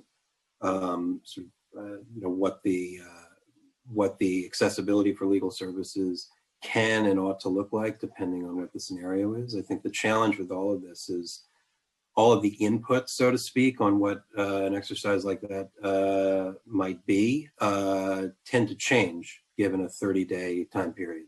And then something, it becomes something different at that point, and it becomes a very challenging exercise to sort of predict the wide variation of different scenarios. The one thing that we do know is that the old way of doing business in housing court, where thousands, if not tens of thousands of people are called to housing court, essentially 2 times a day, at 9:30 and then again at 2:15, for what amount to mass calendar calls with milling about in the hallways and waiting, is unlikely to return anytime soon. And a somewhat newly developed way of doing business with scheduled calendar calls, right now tied to virtual conferencing, which have to be scheduled at appointed times, is the new way of doing business. And so it's afforded us a lot of opportunity to really think through new ways of making legal services available to those who don't have counsel in court, as well as for legal services providers to provide effective representation to the clients that they already have.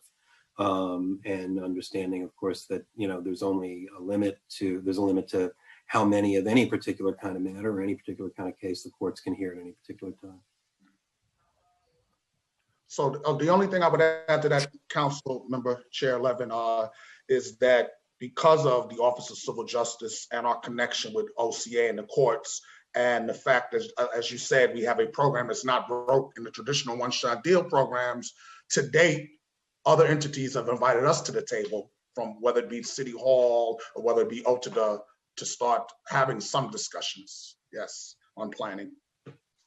Okay, yeah, I would definitely recommend, maybe City Hall being the convener of, of a kind of ongoing exercise, meeting once a month or so, reviewing, getting a fairly large table, so you have reps from OTDA, you have reps from OCA, and the civil legal services providers, as well as the city agencies, to kind of game out as this, because so that there's a kind of continuity. Obviously, you can't predict exactly where things will be from the federal government's perspective, but you certainly could make an informed assessment of where city and state policy will be, particularly if you have OCA and OTDA there. So that would be my recommendation, is kind of getting this collaborative process in place,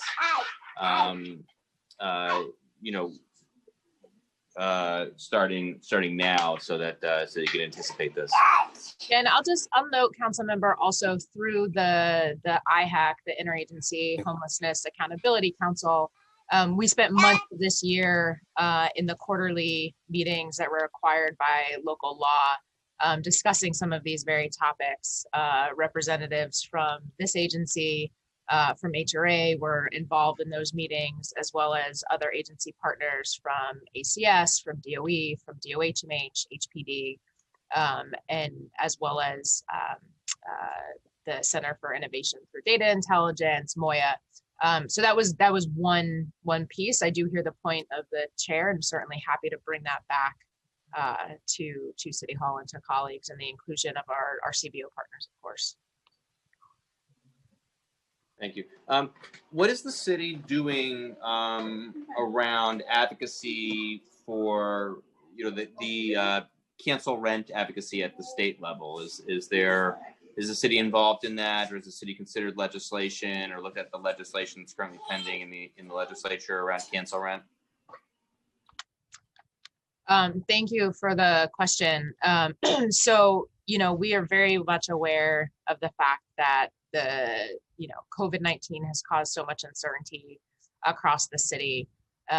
We've been advocating at the state level, at the federal level, to get the relief that New Yorkers need in the way of the eviction moratoria, the increased rental assistance, advocating for additional food resources, enhanced unemployment benefits, and those sorts of things.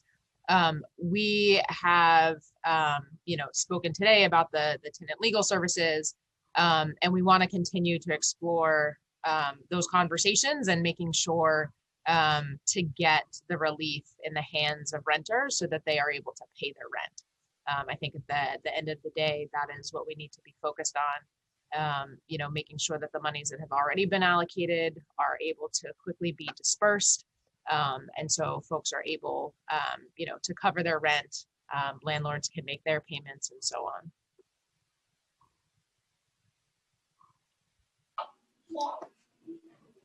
on. How is DSS working with people who are undocumented when it comes to providing rental assistance, either through state program or city program? Sure. So I can start and then turn it over maybe to Jordan and to Bruce to speak specifically about the programs. We administer programs based on state and federal statute as it relates to eligibility criteria for individuals who are undocumented. Early on in the COVID pandemic, we partnered with nonprofit organizations and through philanthropic organizations, namely the Open Societies Foundation, to administer donations through the Mayor's Fund for the Immigrant Emergency Relief Program, recognizing that through existing statute, many New Yorkers would be cut out from the very real programs that they would need in order to pay rent, put food on the table. And so we've worked directly with them. And so, as Jordan has mentioned, the OCJ programs are available to New Yorkers irrespective of immigration status. And the programs that Bruce and his team administer do have eligibility criteria that sometimes do include, an immigration status. That would be excluded if they did not have the requisite immigration status. So one shots are those available to undocumented tenants, and the federal dollars through the stimulus that have come through, are those available to so specifically those two examples, are those available to people that are undocumented? They are not. Now, why wouldn't the state one be? Or why wouldn't one shots be? One shots, are they drawing down federal funds? So it's interesting that you should ask. So the provision of federal law requires that states make a determination for state and local dollars to be made available to individuals who are undocumented. There are states, Texas, Florida, California, who have extended this provision into their state law. New York has not yet done that. There's a bill in the state legislature that Senator Prasad introduced and Assemblymember Cruz that would, extend the ability for state and local dollars to be used for individuals irrespective of immigration status. But at this point, based on federal law and existing state law, those dollars can't be used. So according to New York state law, because we're allowed, there's no federal, again, these are state tax dollars and city tax dollars. They're not TANF funds, right? So, Bruce can talk more about this. I mean, the one-shot funding stream does come through TANF. There are some TANF dollars. Yeah. Okay. But the state has the authority to be able to waive those requirements, as California, Texas, and Florida have done. Is what you're saying? That's correct, and we can get you the federal statute. Okay.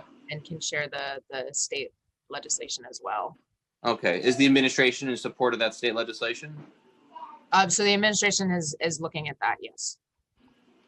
Okay. Well, I'll have to take a look at the legislation, but I think that's going to be an essential component here. If people who are undocumented can't avail themselves, if we go down the road of using the apparatus of one shots to be able to, help people meet these rent arrears and, upwards of $1 billion and $1.2 billion worth of rent arrears, if people who are undocumented don't have access to that. Right.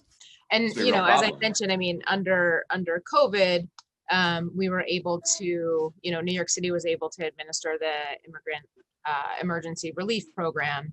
And then there's also, not fully excluded, but in, mixed status households, the availability for these programs is possible.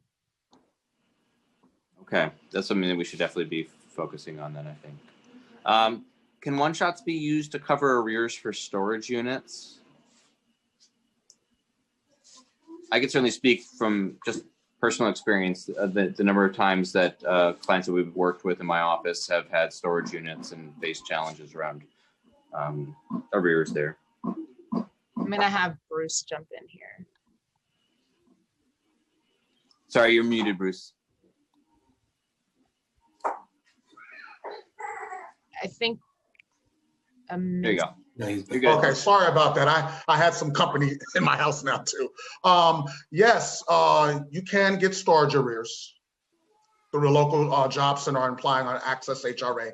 It is available. And arrears are also for utilities too. So the main things are rent, storage, and utilities. And that And I would just be wanna- available, Yeah, go ahead. even if it was an expanded program, that would be available. In other words, if we're using one shots, or if there is any or whatever program the city pursues when it comes to providing arrears from COVID, will one shot will storage units be part of that equation? So I'm not an expert in the law, but when I think I looked it over this morning and it mentioned rent arrears and utilities. I don't know if the stimulus allows or doesn't allow storage. I don't know that. But Okay. traditional one-shot deals, HRA, OTDA does allow that. Okay. What were you were looking at the state law this morning or federal law? The federal law? Yeah, the stimulus bill itself. I was looking at a piece related to just the funding. Got it. And the criteria, yes. And I don't know, I'm not so certain too whether or not someone has to check this, whether or not immigration status is a factor. I think it might not have been a factor and someone might have been sleeping in the feds. So we need to double check that. Okay. Okay. Well, this is something obviously we should really be working out over the coming weeks.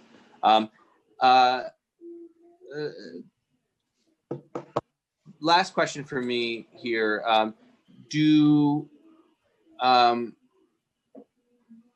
How are we looking at the system of home base in all of this? Bruce, you've been very involved with home base. How is home base doing their work right now, and how do we envision them being part of this solution? So currently they're an integral partner, and I'll defer to Deputy Commissioner Zederveen, who's on the call. Sure. Hi, thanks for the question. So Homebase very quickly and efficiently was able to transition a lot of their work remotely. They got everybody equipment. They figured out how to do remote visits and signatures and gather documents. So they have continued to enroll right at their targeted enrollment rates this entire time. They tend to rotate staff in maybe once a week. So they do have some in office services for some really urgent matters, or if they have to hand off checks and things like that. So they have been, delivering all the home-based services, aftercare, helping people renew. Certainly we would imagine that they would help HRA tenants who might be on our subsidies or their general prevention clients with applying for any stimulus dollars that may apply to them. And then also, this is not directly related to us, but they have been running the Project Parachute Fasten program, which was funded by private dollars and runs through the enterprise community partners and goes to these home-based programs, and they raise millions of dollars that could specifically be used for undocumented families for arrears.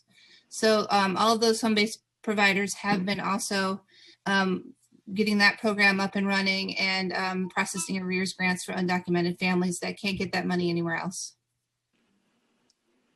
Okay, thank you very much, Sarah. Lastly, I just want to just acknowledge the work that this administration has done and this HRA, under Commissioner Banks's leadership for setting up Access HRA and various remote portals and being able to take as much. Obviously, questions around workforce sites and making sure that we're continuing to accommodate people that don't have access to the technology. I shudder to think what this would have been like going through this pandemic had we not had that system up and running for, and having a lot of the kinks worked out prior to this. And so that, I just want to acknowledge that effort and acknowledge that it's made a significant impact in terms of the ease in which people have been able to transition to this remote environment. So We will certainly pass that along to the team here. thank you. With that, I'll let you all go. Oh, sorry, one last question. How are we anticipating the influx with the shelter system and shelter capacity, both on the family side and the single adult side? And you know, how is the capacity team at DHS and the facilities team at DHS, you know, examining this and looking at this? Sure. So thank you for the question. I mean, I think that part of our analysis and work is our continuation to focus on prevention first as sort of, you know, the first pillar of the Mayor's Turning the Tide plan, making sure that there's the requisite investments in the Office of Civil Justice, that we're paying the rent arrears, that we're keeping people in their home, that we're quickly getting folks connected to rental assistance and so on and so forth. The capacity team at DHS every day, irrespective of COVID, is looking at our census, looking at the trends across time to make sure that there's, you know, a good vacancy rate across the shelter system to account for any influx. We continue and have throughout the course of this entire year to continue to announce and notify on shelters under the Mayor's Turning the Tide plan. We've announced on 88 of the 90 that have been discussed under that plan, and we continue to make good on the commitments to make sure that every community board is playing their part. And so we'll continue to look at the trends as things in the environment in which we're doing this work change, eviction moratorium are lifted, more resources, stimulus bills are passed. We'll continue to monitor and evaluate.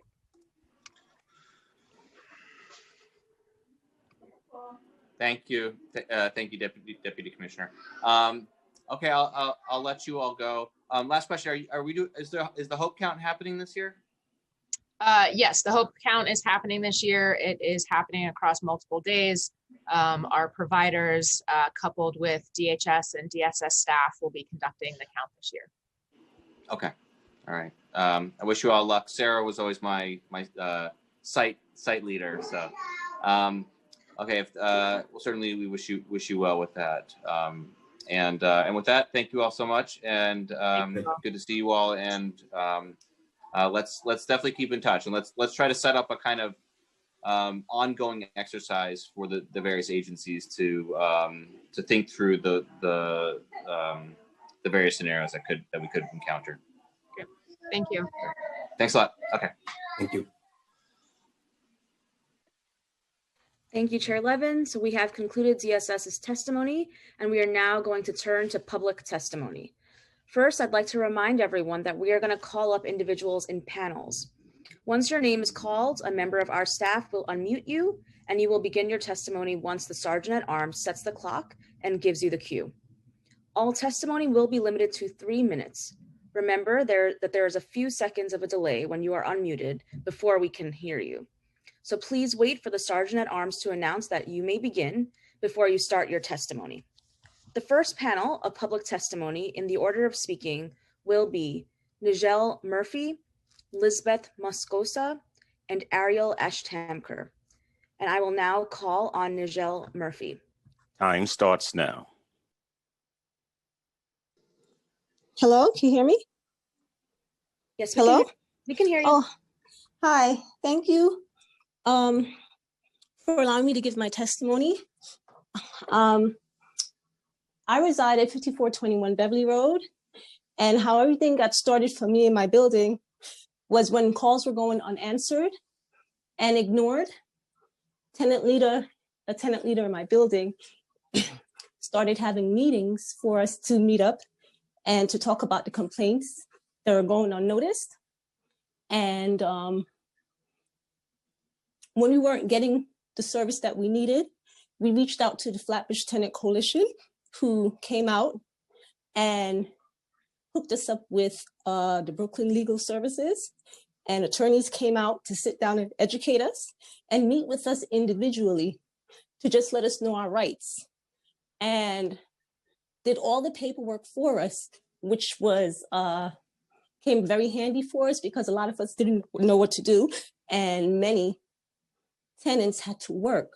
So with paperwork being taken care of, we were allowed to go in and do what we had to do, knowing we had someone to rely on. And when the court dates and all the paperwork was given, we had to show up in court. Now, from my experience going to court, it was an experience that I would never want to do again, because we had legal representation and many tenants in there represented themselves. And a lot of the landlords had attorneys. Many didn't show. And I really felt bad for tenants that took the time off from work. Many don't have days where they can use, like I did, sick days and vacation days, and they had to reschedule. And many of them felt defeated. And I saw the emotional stress that was on them, feeling happy someone was going to hear their story and help them out, but knowing there was a no-show to reschedule, and also just feeling like there's no one to help me. And the paperwork is confusing. And a lot of them just give up and move out. But thank God for Flatbush Tenant Coalition and the attorneys that helped us out, because we rescheduled and we fought our attorney because he didn't want to do the work to fulfill the complaints that we had rights, upgrades in the building. And to make it short, we had things fixed in our buildings. The city came through to us. The attorneys checked in to see if things were done, and also with the city. And now things are better. So I'm very thankful. And I didn't even know my zip code we were not able to get attorneys. But thank goodness for the Brooklyn Legal Services and the Flatbush Tenant Coalition for helping us out and educating us where we can help others. And I continue to work with the Flatbush Tenant Coalition. So Intro 2050 is needed, and thank you for your time. Thank you so much, Nigel. I will now call on Lisbeth Moscosa. Time starts now. Hello. Hello, my name is Lisbeth Moscosa. Today I prefer to speak in Spanish because it is the language of all my neighbors whom I represent. So, mi nombre es Lisbeth Moscosa, inquilina líder con BRG Inquilinos Unidos y Catholic Migration Services. Estoy aquí para testificar a favor de Intro 2050, lo que requeriría una implementación inmediata del derecho a representación. Yo soy inquilina de un departamento de renta estabilizada localizado en Queens, donde he vivido por 16 meses. Para mí es importante permanecer en mi hogar porque tengo 2 hijos pequeños que necesitan tener la seguridad de vivienda de un hogar para poder satisfacer sus necesidades básicas. Si un inquilino como yo se encuentra enfrentando un desalojo, tener el derecho a un abogado es fundamental para poder quedarse en su hogar. En mi caso, he necesitado de reparaciones que antes de tener un abogado no me atrevía a mencionarlas o no me sentía con el derecho a pedirlas. Además, debido a la situación del COVID, nuestros ingresos familiares han disminuido y no hemos podido pagar la renta. Y si el dueño nos lleva a la corte por esta situación, sabemos que tenemos el respaldo de los abogados que están trabajando con nuestra asociación. Por último, gracias al respaldo y a la asesoría de los abogados, pudimos obtener el contrato de renta a nuestro nombre y de esta manera evitar que el dueño tuviera más pretexto para desalojarnos. Es importante que la ciudad haya pasado la ley de derecho a representación, pero todavía debe hacer más para asegurarse que todos los inquilinos tengan y usen este derecho, especialmente durante una crisis económica y de salud a nivel mundial. Intro 2050 le daría a todos los inquilinos elegibles de la ciudad de Nueva York el derecho a un abogado y así poder tener el apoyo y las herramientas necesarias para defender su hogar, apoyo con el que algunos ya contamos. Pero por eso, pensando en todo lo que pudieran estar sintiendo, me pongo en el lugar de las personas que no cuentan con la ayuda y el respaldo de un abogado, y estoy segura de que eso me haría sentir temerosa, insegura, desamparada, sola, y es injusto. Todos deberíamos de tener las mismas oportunidades y derechos. El bienestar de la familia no se debe dejar a la suerte. Thank you. Thank you very much, Lisbeth. I'll now call on Ariel Ashtemker. Time starts now. Good afternoon. My name is Ariel Shankar, and I'm here on behalf of Communities Resist. Communities Resist is a community-based legal services organization in North Brooklyn, founded on the understanding that housing justice is racial justice, and that legal services must be in support of community-based tenant organizing. Today, we submit testimony in solidarity with the Right to Counsel, the Right to Counsel Coalition, of which we are a proud member, and in enthusiastic support of Intro 2050 and the immediate citywide implementation of the Right to Counsel.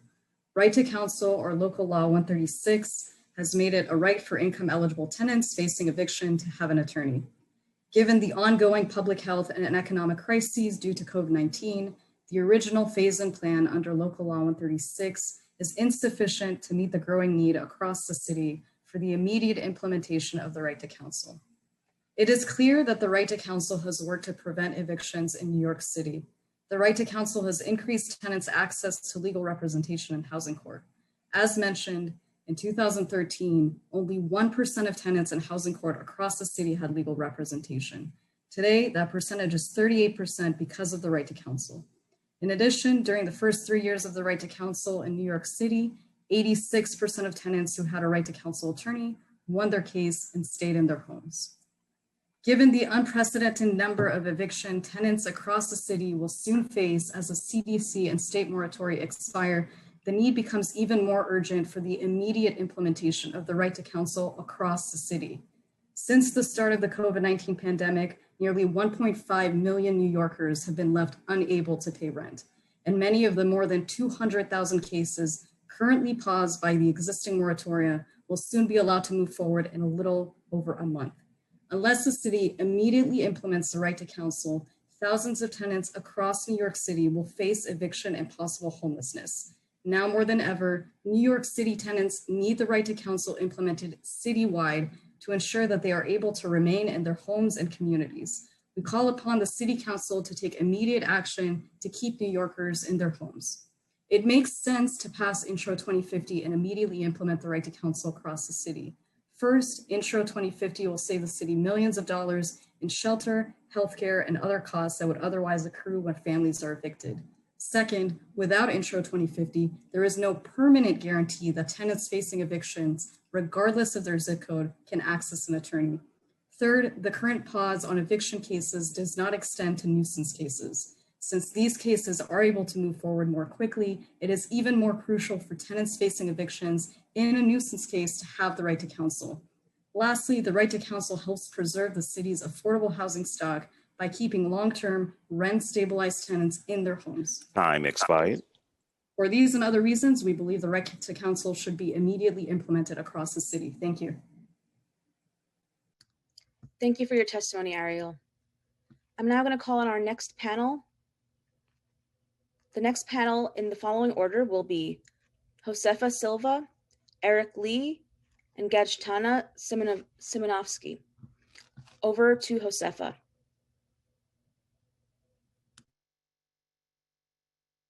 Time starts now. Good afternoon, Chair Levin and council members of the General Welfare Committee. My name is Josefa Silva, and I'm the Director of Policy and Advocacy at WIN. Since April, at WIN, we've been sounding the alarm on the need to prepare for the inevitable homelessness fallout of the pandemic. We've called for rent relief and for proven interventions to keep families in their homes, as well as for reforming New York City's rental assistance program so New Yorkers in shelter can leave more quickly for stable housing. Thank you for bringing us together around these issues that are essential to New York's economic recovery and to ensuring it is an equitable one. The city's most pressing task today is to ensure a quick, efficient, and fair rollout of federal rent relief funds. DSS can avoid the most common pitfalls by partnering with community-based organizations. By involving CBOs in setting the rent relief program's parameters and giving them discretion in implementation, the program will truly meet New Yorkers where they are before they fall through the cracks and into shelter. But the rent relief funding that will soon be on its way from the federal government is not enough to meet the scope of need of our city. So the city must prepare to pick up where the federal funds will leave off, and that will include helping families who do lose their homes. DXS must expand its rapid rehousing program and strengthen it through partnership with HPD to connect households with housing that's vacant today. To additionally ensure that homelessness is brief, DSS must also strengthen the city's existing rental voucher program. City FEPS is meant to be a path out of shelter, but as many of the families in our shelters discover, the voucher amount is too low to offer any real help in leaving shelter. So on top of the difficulties of finding a landlord willing to accept a voucher, our families also have to try to find housing that rents for well below the market rate. That's why we urge the speaker to bring intro number 146 to a vote. This bill will increase the city FEPS voucher to better reflect the true cost of housing by tying it to HUD's fair market rent. This would significantly broaden access to many neighborhoods for voucher holders. Intro 146 is a key part of any response to the housing insecurity we're facing. Housing stability must be part of New York's blueprint for equity, and it must be a central part of an economic recovery plan. As New York City's largest provider of shelter and services for homeless families with children, we see firsthand how traumatic and damaging and disenfranchising homelessness is. And given the consequences for the financial and social-emotional well-being of families in the long term, the current crisis threatens to deepen and perpetuate existing inequities for decades by pushing thousands of New Yorkers more into homelessness. We have to take every step to prevent this tragedy.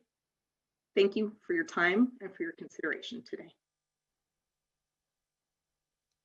Thank you for your testimony, Josefa. I'll now call on Eric Lee. Time starts now.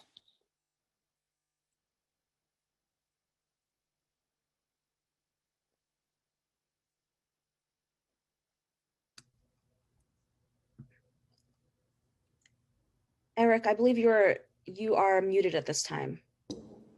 There we go. Okay. Good afternoon. My name is Eric Lee. I'm Director of Policy and Planning at Homeless Services United. Thank you, Chair Levin and members of the General Welfare Committee for allowing me to testify today. For time considerations, I will summarize my written testimony. In order to prevent record numbers of evictions and homelessness, the city and state must provide arrears, payments, and ongoing rental assistance through current and new temporary programs by utilizing the infrastructure of existing city agencies like HRA to quickly administer assistance. To be successful, we must deliver aid not just to those who qualify for existing eviction prevention services, but also to any household who cannot pay their rent due to the pandemic. Given the recent availability of additional federal assistance, we recommend the city and state utilize newly available funds to backfill the cost of new demand on existing aid programs in order to free up more flexible city and state funding to serve a wider array of populations and needs which are not covered by federal funding restrictions. HSU is a co-endorser of the recommendations of the New York City Eviction Prevention Roundtable, with whom we are submitting joint testimony today. And in addition to these roundtable recommendations, we have additional recommendations to take in order to protect unstably housed New Yorkers.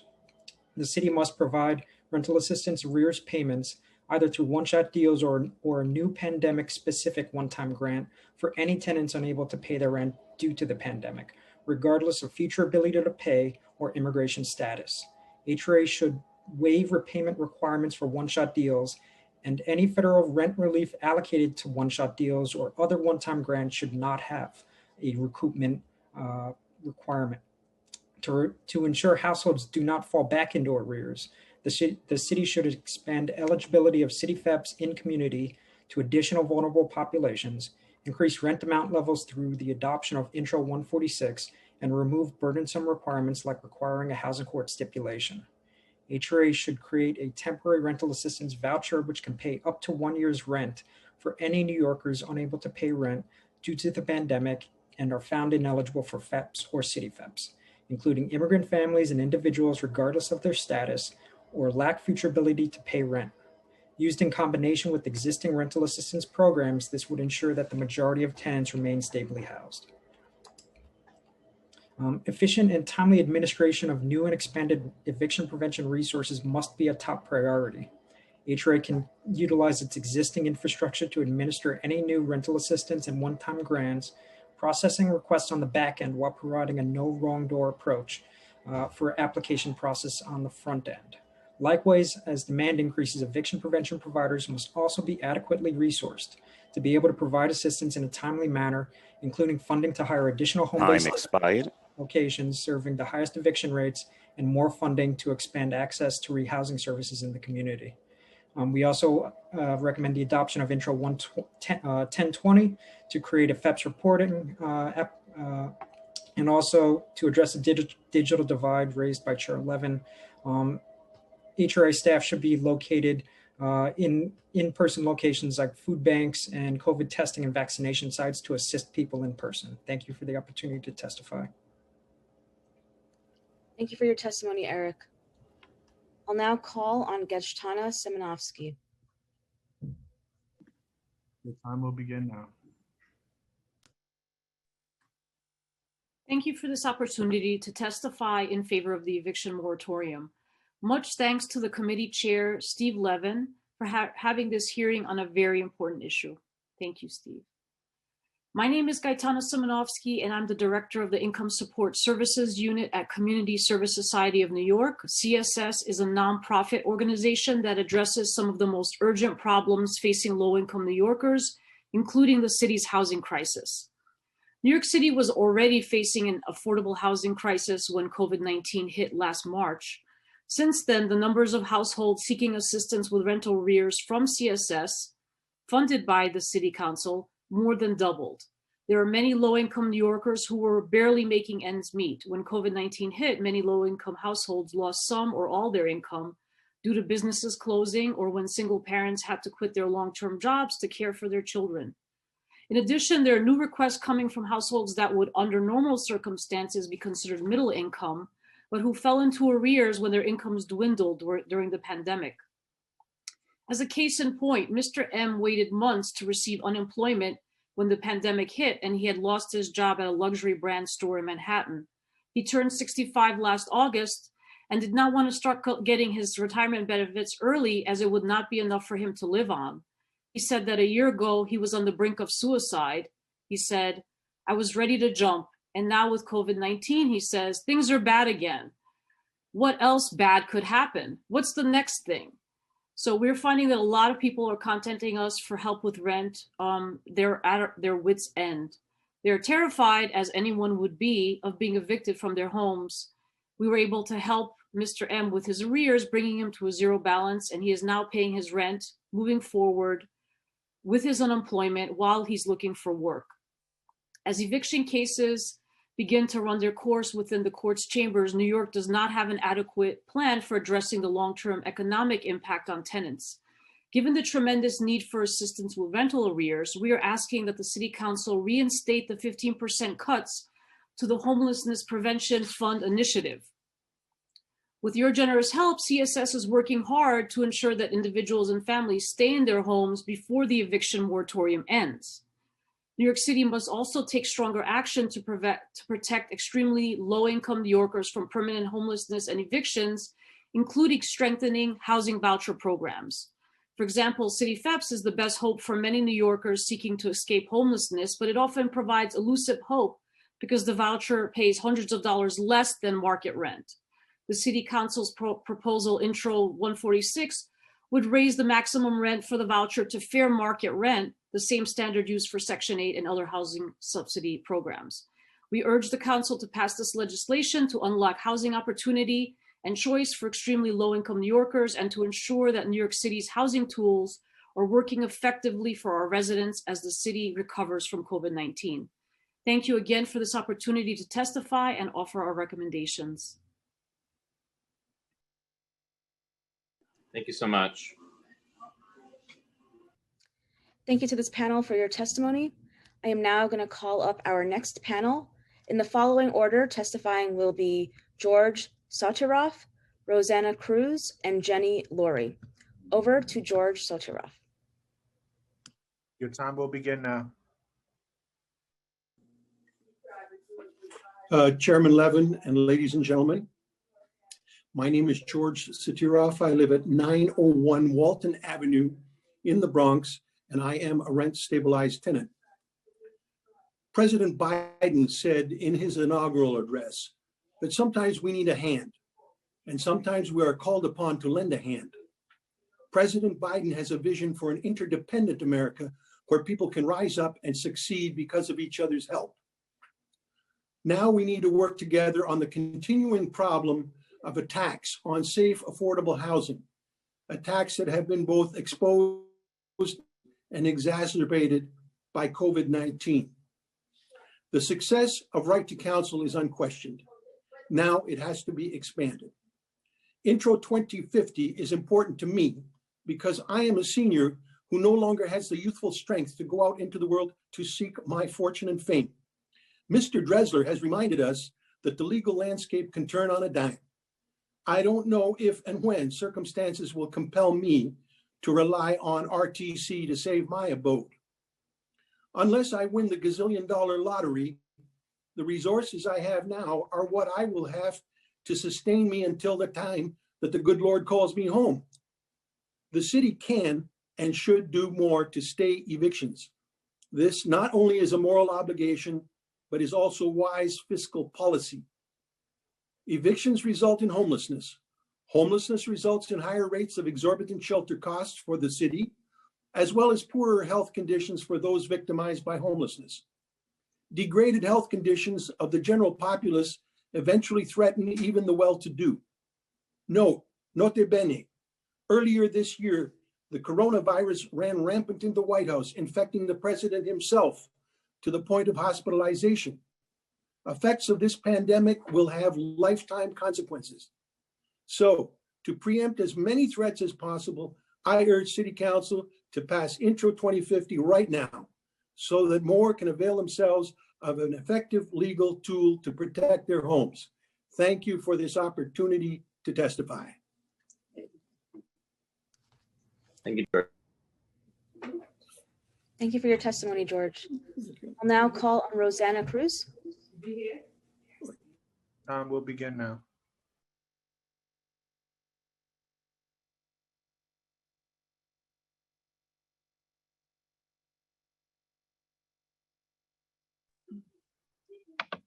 Thank you. Thank you, Chair Levine and the council member of the Committee on General Welfare for the opportunity to submit testimony on the oversight hearing on the DSS preparation for expiration of the eviction moratorium. My name is Rosanna Cruz, and I'm the Senior Program Director of the Benefit Assistance Program at Good Shepherd Services, located in Park Slope in East New York, Brooklyn, where in 2019, we served over 6,000 clients and continue to support residents from across the city with a concentration in Brooklyn and Queens. I have been with the program since 2003, and prior to this work, I did community and tenant organizing. The Benefit Assistance Program provides individuals and families with hands-on assistance in applying for public benefits, and also offer legal counseling, help with financial planning, immigration services, and referral to other community-based agencies as needed. We also operate 2 DYCD contracts at the program, known as the Comprehensive Services for Immigrant Families and DYCD Neighborhood Development Area Healthy Family Program. Today, my testimony will emphasize on the challenges facing providers in supporting clients seeking rental assistance before the eviction moratorium ends. Good Shepherd is a member of the Eastern Brooklyn Emergency Response Collaborative. In August of 2020, we collaborated to hold 2 housing town hall individuals meeting in English and Spanish. The sessions were attended by 80 people, and impressions on Facebook reached over 100 individuals. COVID-19 exacerbated the condition in the community we support, and as such, we experienced an increase in the number of clients requesting assistance with the one-shot deal, emergency assistance program, and the rent relief program. One of our main concerns with this program is that we are not sure when the community will recover from the financial hardship they are currently experiencing and be able to cover monthly expenses and comply with the repayment options available through the one-shot deal program. Even during the pandemic, the state is requiring clients to get a third party to prove their future ability to pay rent once a one-shot deal is granted to help them in this case. The requirements was a challenge prior to COVID-19 and is resulting in applicants declining this resource. Applicant has found it difficult to identify someone in their network to not only sign off, but take on the responsibility of a third party. Another issue we are experiencing is that for the clients collecting unemployment due to work and school closure and lack of childcare, the rent relief program is rejecting applicants because their income between April to July was higher than their income prior to March 2020. Clients' income was higher during the month as a result of the pandemic unemployment assistance program, and applicants are being denied from this program due to this reason. We kindly request that the council strongly support a waiver to the requirement to apply to rental programs due to the current public health and financial crisis. It would take our community residents months, if not years, to recover emotionally and financially from the current situation resulting from COVID.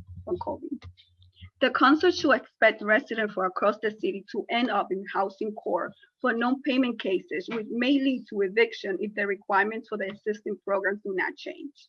We cannot expect low-income families to recover without the financial support to pay rental arrears. Landlords are also getting desperate and harassing tenants to pay their rent.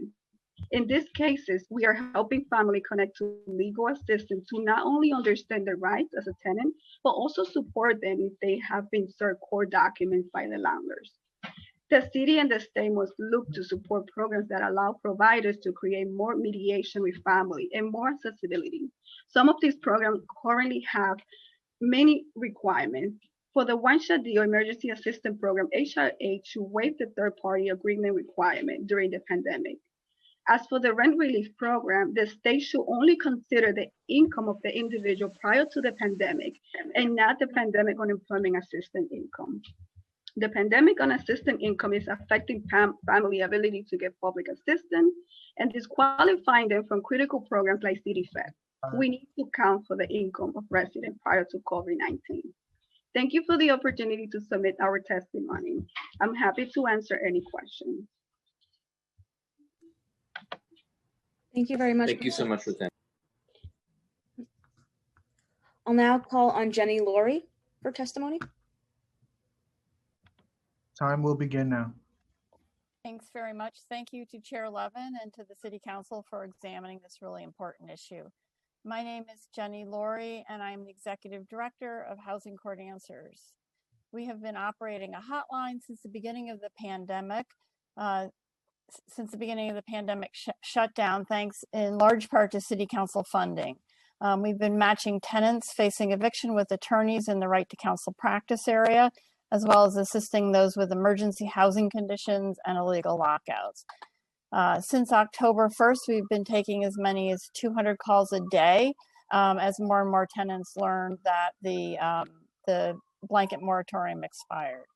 Housing Court Answers supports the passage of Intro 2050, which would allow for the immediate implementation of the right to counsel for tenants facing eviction. We urge the city to pressure the state and the court system to slow the pace of cases as Housing Court reopens so that legal service providers are able to provide robust representation in every case. We also urge the city to pressure the state and the court system to institute a meaningful moratorium that will carry folks into a time when the pandemic and the economic crisis are over and people can safely return to work, school, and normal lives. The success of Right to Counsel was clear prior to the COVID crisis. So Intro 2050 is an obvious next step as we look to the end of the pandemic and to the possibility of a new administration coming in 2022 that might not be as welcoming to Right to Counsel as the current administration. One landlord association estimated that there are 185,000 tenant households facing at least 2 months of rent arrears. The court system had 200,000 cases already on the books when COVID started, and another 40,000 plus cases were filed during the fall. This means that there will be tens of thousands of eviction cases ready to start when court reopens fully. Housing Court Answers has been working with the great staff of the Office of Civil Justice to get tenants who call our hotline assigned counsel through the pandemic. tenants with lockouts, terrible housing conditions, and those whose pre-COVID eviction cases were revived. Counsel in these cases has been such a success that there have been almost 0 evictions in the city during the COVID pandemic. We need to provide counsel to all tenants with new cases that come into the courts. If the city doesn't have the capacity, the flow of cases has to be restricted, not the obligation to provide counsel. Thank you very much. Thank you so much, and thanks for the great work that you all do. Thank you. Very important. Thank you to this panel. I will now call on our next panel. The next panel will testify in the following order: Esteban Giron, Lauren Springer, and Malika Connor. I'll now call on Esteban Giron. Your time will begin now. Good afternoon. My name is Esteban Giron, and I'm a rent-stabilized tenant and member of the Crown Heights Tenant Union. Tenants have spent the past year stepping up to fight for our neighbors because of the massive failure of the federal, state, and local government to do the bare minimum to protect us. Hundreds of us have gathered outside of our local housing courts for a series of direct actions, each time winning temporary reprieves and extensions, and finally winning a longer one in December. The passage of right to counsel in 2017 has been a game changer, yet only 2 out of the 5 zip codes in Crown Heights are currently covered. And a single person working full-time making minimum wage in New York City is also not covered. That means that as of right now, tenants in my building are eligible while those 2 blocks away are not. And of course, if someone in my building happens to work at McDonald's at minimum wage and their supervisor schedules them for 32 hours a week instead of 30 hours a week, they are no longer eligible. So while we appreciate the OCJ's decision to extend the right to counsel to most tenants, regardless of zip code or income during this pandemic, administrative policy is no substitute for a law on the books. I've personally been denied an attorney in housing court in 2 separate cases for being slightly over the income threshold, despite there being a provision for a waiver that I was never informed of on either occasion. So I don't think tenants or this council can leave the lives of vulnerable tenants at the mercy of Mr. Dressler's intent. This pandemic brought our neighborhood to its knees. COVID came to collect on years of systemic inequalities like housing insecurity. Many of our neighbors struggled to make rent before the pandemic and were at risk of eviction. With higher than average unemployment rates due to COVID, once the moratorium is lifted, our vulnerable neighbors will be sitting ducks for landlords. Intro 2050 can be a shield between them and being thrown out in the streets. You've probably heard the statistic that by December of last year, evictions could be linked to over 400,000 excess cases of COVID and 10,700 COVID deaths. But we should call those what they are: 10,700 COVID murders, because they were caused by the greed and inhumanity that results from commodifying housing, because they were 100% avoidable. The new protections that we won on December 28th are the strongest in the country, but there are loopholes. Administrative judges are actively working to undermine the new law. In setting up the new HNP part that Mr. Dressler seems so proud of, the courts are sifting through current cases, regular cases, to determine if there are possible nuisance claims contained in those cases. What OCA and OCJ have done runs counter to the spirit and intent of the law that tenants worked so hard to win. These nuisance holdovers were supposed to be a rarity. Instead, these agencies have helped landlords provide landlords with a clear path around that law, and that does not inspire confidence. This crisis was not an accident. It was the result of decisions made by leaders who were supposed to protect the most vulnerable among us. And gentrification was not inevitable. No one forced my local council member to welcome Trump-supporting luxury developers into our neighborhood to give away our public land for crumbs of unaffordable housing. But here we are, asking our government to do the bare minimum to protect our people by ensuring that we have a fighting chance with an attorney in housing court. I urge you to pass Intro 2050 without delay. Don't let your legacy depend on the promises of bureaucrats, no matter how convincing they sound. Time has expired. Thank you, Chair Levin, for giving tenants a chance to speak about this issue on the record, and thank you for your time. Thank you, Esteban. Thank you, Esteban, for your testimony. I'll now call on Lauren Springer for her testimony. Your time will begin now. My name is Lauren Springer, and I'm a tenant leader with Catholic Migration Services, a nonprofit legal services provider and a community-based organization that does tenant organizing work. I'm also an active member of the New York City Right to Counsel Coalition.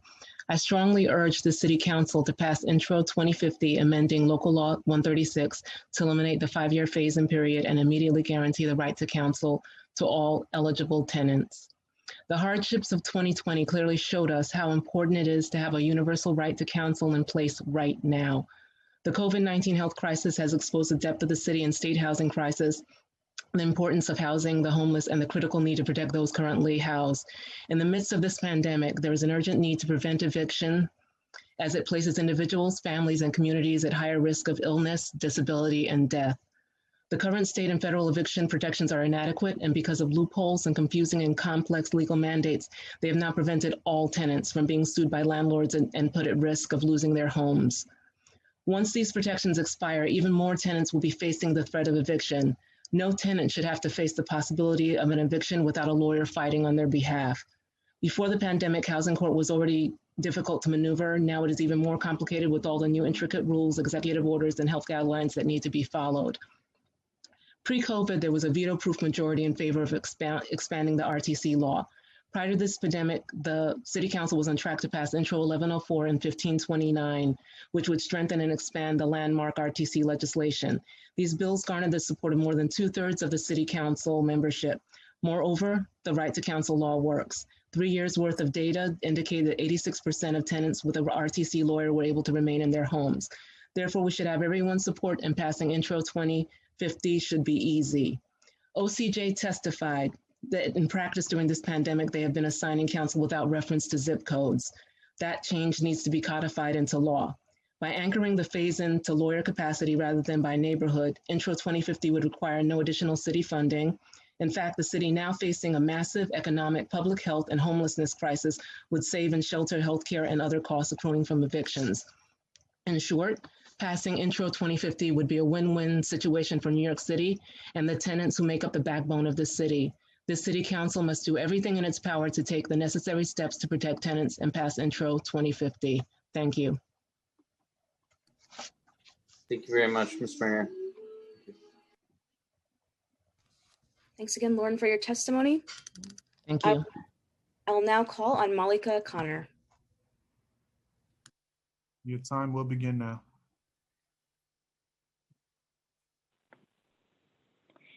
Good afternoon, and thank you, Chair Levin, Council Members Levine and Gibson, and members of the Committee on General Welfare for the opportunity to testify today. My name is Malika Connor, and I'm the Director of Organizing with the Right to Counsel Coalition. We are proud of New York City's groundbreaking Right to Counsel legislation and applaud the City Council, the Mayor, and the Office of Civil Justice for its dedication to making Right to Counsel available to more New Yorkers during the pandemic. The law has tremendous impact in its first 3 years of implementation, with 86% of tenants who had the right to counsel winning the right to fight to remain in their homes. Community groups are actively using Right to Counsel as a powerful tool to protect and advance tenants' rights, and Right to Counsel has also helped develop a body of more just case law, lower tenants' rents, restabilize apartments, and has forced landlords to make repairs. Tenants across New York City need Right to Counsel now more than ever. The COVID-19 pandemic and ensuing economic downturn have only worsened the eviction crisis. Nearly 1.5 million New Yorkers are unable to pay rent due to the pandemic, and many of the more than 200,000 cases currently paused by New York State's Emergency Eviction and Foreclosure Protection Act will be allowed to move forward after February 26. The current federal and state eviction protections also include a number of loopholes and confusing legal mandates that have and continue to allow landlords to take tenants to housing court and put tenants at risk of losing their homes. With the threat of eviction higher than ever before, tenants need Right to Counsel now. Intro 2050 would amend Local Law 136 and require immediate implementation of Right to Counsel, making it a right for all eligible tenants to have an attorney right now, and would enable the city to phase in Right to Counsel by lawyer capacity instead of by zip code, thereby ensuring that no case moves forward without an attorney. Baselined in the mayor's budget, Right to Counsel will require no additional funds and will save the city millions of dollars in shelter, healthcare, and other costs that would otherwise be accrued when families are evicted. We applaud the city for modifying the implementation of Right to Counsel through the COVID-19 pandemic to ensure that no case in any neighborhood moves forward without an attorney. This has proven to be a remarkably successful model that we need to continue. The crisis won't end when the city is vaccinated and will have long-lasting effects on our economy, health, and communities. We cannot allow any New Yorker who has survived COVID-19 to face eviction alone. The current model of assigning counsel to all cases in court needs to be permanent. We know this model is possible in part because there are few cases moving forward thanks to the tireless work of the tenant movement to halt cases and evictions. But if and when more cases move more quickly, the city and state can muster the political will to continue this model by monitoring legal capacity and adjusting cases once the legal services organizations reach their maximum capacity. Judges have the discretion to adjourn cases indefinitely, and there's no reason why they can't do this, especially during one of the most defining moments of our time. The Office of Civil Justice has already proven able to negotiate with the courts to do this, but the City Council must act to give them the authority to make this model law. We must make sure no case moves forward without an attorney, period. New York City can and should do more to stop evictions. Right to counsel has proven to be an immensely effective tool to stopping evictions, and now is the time to strengthen the law by passing Intro 2050. Thank you again for the opportunity to testify and for your work on this important legislation. Thank you, Malika, and thank you to this entire panel for your testimony. I will now call on our next panel. Our next panel will be in the following order: Laura Govan, Chaplain Sandra Mitchell, and Joanne Grell. I'll now call on Laura Govan. Your time will begin now.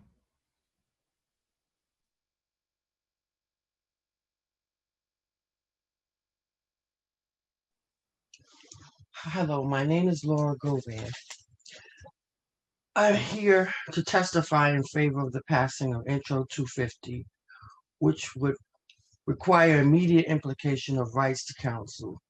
As a rent-stabilized tenant from the Bronx, where I resided for 33 years, and forcefully evicted, right to counsel is important to me because of my experience in housing court with illegal eviction, thereafter illegal lockouts, while receiving temporary sheltering through the New York City government, landlord harassment, and needed repairs I endured sadly.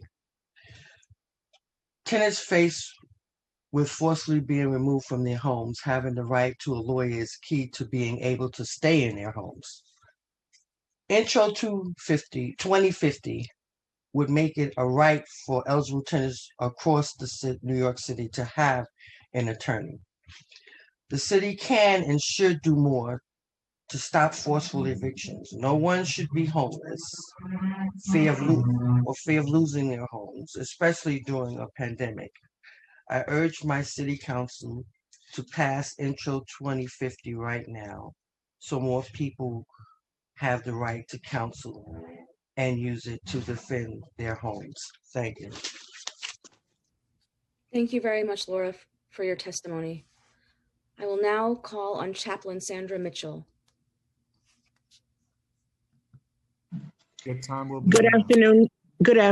Good afternoon, everyone. Grace and peace to all who are in my listening ear. I'm testifying on behalf of CASA, Community New Settlement Apartments, CASA, Community Action for Safe Apartments, for the Northwest Bronx Community Clergy Coalition, and also for, as I am a tenant leader in my building at 253 West 181st Street, and testifying on behalf of those who have disabilities, people who are living with disabilities, and I am in that group. I want to thank you for the time to be able to express to you it is so important. It is just so important for the lives of our city and for the world to be able to see New York City, the epicenter of the world, to come through this pandemic. We are setting a precedent. We have to pass the right to counsel Intro 2015 when people are facing eviction.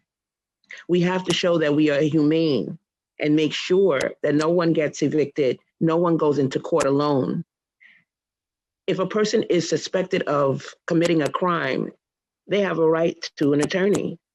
But if a person during a pandemic loses their income, I'm not understanding why is this the debate. Pass Intro 2015 because we need it, because it's the right thing to do. It's a humane thing to do. It's going to cost the city so much money. I can't even count how much money it's going to cost the city to haul people into court, to throw people out into the street, and then the health costs and whatever else happens, sometimes leading to death. Unfortunately, there was no right to counsel when I needed an attorney. I didn't have money for an attorney. I was hurt on the job. And with my workman's compensation case going on, there was no recourse for me. And that's why I joined with Community Action for Safe Apartments and the Northwest Bronx Community Clergy Coalition, and also to create the right to counsel. I've gone into the courts and seen the despair and the mental anguish that is being forced on people when they are facing eviction. By trade, I'm a mental health counselor. I cried with them because it happened to me and I saw it happening to them. That's why we need to pass Intro 2050, because we are destroying our city and we're destroying our economy. We need to pass Intro 2015, especially because we are in a pandemic. So if the pandemic doesn't knock you out, wipe you out, then the threat of eviction will, mentally, physically, and financially. I want to thank the city council members who are strongly advocating and pushing for Intro 2015 to be passed. And I want to thank the distinguished New York City Council Committee on General Welfare to hear my cry, to really hear my cry. Please, we need this to save lives, to save our city, and to do the right thing and be humane. Thank you so very much, and God bless each and every one of you. Thank you so much, Chaplain. I really appreciate your input. Thank you. Thanks again, Chaplain Mitchell, for your testimony. I'll now call on Joanne Grell. Time starts now. Good afternoon, Chair Levin, Chair Levin's adorable son, and to the many agencies and organizations represented here today for your time this afternoon. My name is Joanne Grell, and I'm a member of CASA, and I'm also the president of my building's tenant association. And I'm here on behalf of all of my neighbors to ask for your support in passing Intro 2050. Due to this global pandemic, job loss and economic hardship have greatly affected a family's ability to pay rent, with communities of color disproportionately at risk of eviction. In my relatively small building of 32 units, 8 families are facing eviction come May 1st. Many of them were full-time employees in industries that were hardest hit by the COVID-19 job loss. And several of my neighbors have talked to me about having to apply for food stamps and stand on pantry lines for the first time in their lives. Others have had to choose between buying Pampers for their children or paying their rent, and sometimes they've chosen to pay their rent. With over 46% of New Yorkers facing eviction come May 1st, we're facing an urgent and unprecedented housing crisis, and tenants facing eviction must have legal counsel in housing court if they're to succeed in staying in their homes, regardless of their zip code. As Councilmember Levine and others have already stated, passing Intro 2050 will not require any additional funding from the city. It will actually save the city millions of dollars in costs associated with providing temporary housing and other resources to families who are evicted. The limited protections currently in place are insufficient, and passing Intro 2050 is critical in preventing adults and children in our hardest hit communities from being evicted. My neighbors experiencing financial hardship due to COVID have exhausted their limited funds and cannot afford an attorney to represent them in housing court, and our zip code is not eligible for RTC, right to counsel. And while city agencies and offices work through the logistics and red tape of how to handle the impending influx of evictions, and with eviction moratoriums and other relief set to expire, without Intro 2050, we will see a significant number of evictions granted. And this will cause irreparable and long-term harm to our communities. Despite Mr. Dressler's statement that it's always the intention to do away with zip codes, he also stated that things can change at the drop of a dime. And that is why it is imperative that Intro 2050 be secured into law. As we've seen with the incredible success of Right to Counsel Local Law 136, Intro will help keep families in their homes. And this is something that the Housing Court was originally designed to do. Thank you so much. Thank you, Ms. Grell. Thank you. Thank you for the compliment to my son. Thank you. Thank you to this entire panel for your testimony. I will now call up our next panel. Our next panel will be in the following order: Gabriella Mailspin, Kathleen Brennan, and Amanda Lipari. We will begin with Gabriella Mailspin. Time starts now.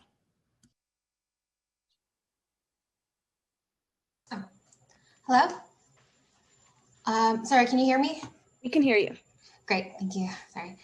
Hi, my name, sorry. Can you give me 1 second? Thank you. Sure.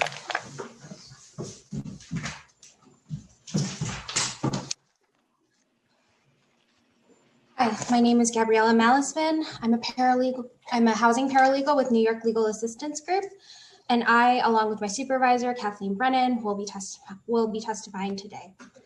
NYLAG uses the power of the law to help New Yorkers in need combat social and economic injustice. We address emerging and urgent legal needs with comprehensive, free legal services, impact litigation, policy advocacy, and community education. Today, we'll be speaking about how essential it is that DSS respond to the needs of the eviction moratorium, of the impending eviction, the end of the eviction moratorium, by expanding access to critical vouchers such. Hi, Elvira, were you trying to reach me? By expanding access to city FEPs, allowing eligible households to apply for FEPs the moment they have rent arrears, and passing Intro 2050. DSS should expand access to city FEPs by making long-term tenancy an eligibility criterion for this critical rent subsidy. The city's Family Homelessness and Eviction Prevention Supplement, also known as city FEPs, is a critical subsidy for many low-income renters in New York City. Administered by the Department of Social Services, this rental subsidy allows families both with and without minor children to remain in their apartments by ensuring that recipients do not pay more than 30% of their income towards their rent. Currently, NYC tenants must meet the following criteria to be eligible for city FEPs: make less than 200% of the federal poverty guidelines, have a rent that falls under the city FEPs rental guidelines, and meet one of the following criteria: have veteran status, have prior shelter history, receive adult protective services, or live in a rent-controlled apartment. In addition, city FEPs vouchers are also provided to shelter residents to ensure that they can exit shelter and access permanent housing. This voucher is subject to renewal every year for up to 5 years. This voucher is important for adult-only families and elderly tenants because the state-funded FEPs program focuses almost exclusively on assisting families with minors in the household. Since the inception of the City FEPs program in 2018, this voucher has helped thousands of families both remain in their apartments and exit the city's crowded shelter system. However, DSS has the opportunity to expand eligibility criteria to ensure that more families can access this aid and reduce shelter costs. The current eligibility criteria are unnecessarily restrictive. City FEPs eligibility criteria should be expanded to include long-term tenancies of at least 10 years and tenants receiving SSI and SSD. Prior to its supersession by City FEPs, the city's Special Exit and Prevention Supplement, formerly known as SEPS, allowed program administrators to grant the supplement to long-term Time tenants. expired. At NYLAG, we have noticed that only a small fraction of our clients meet the current City FEPs criteria, but many meet the prior long-term tenancy criteria. Additionally, City FEPs rent levels must be increased to keep pace with fair market rents.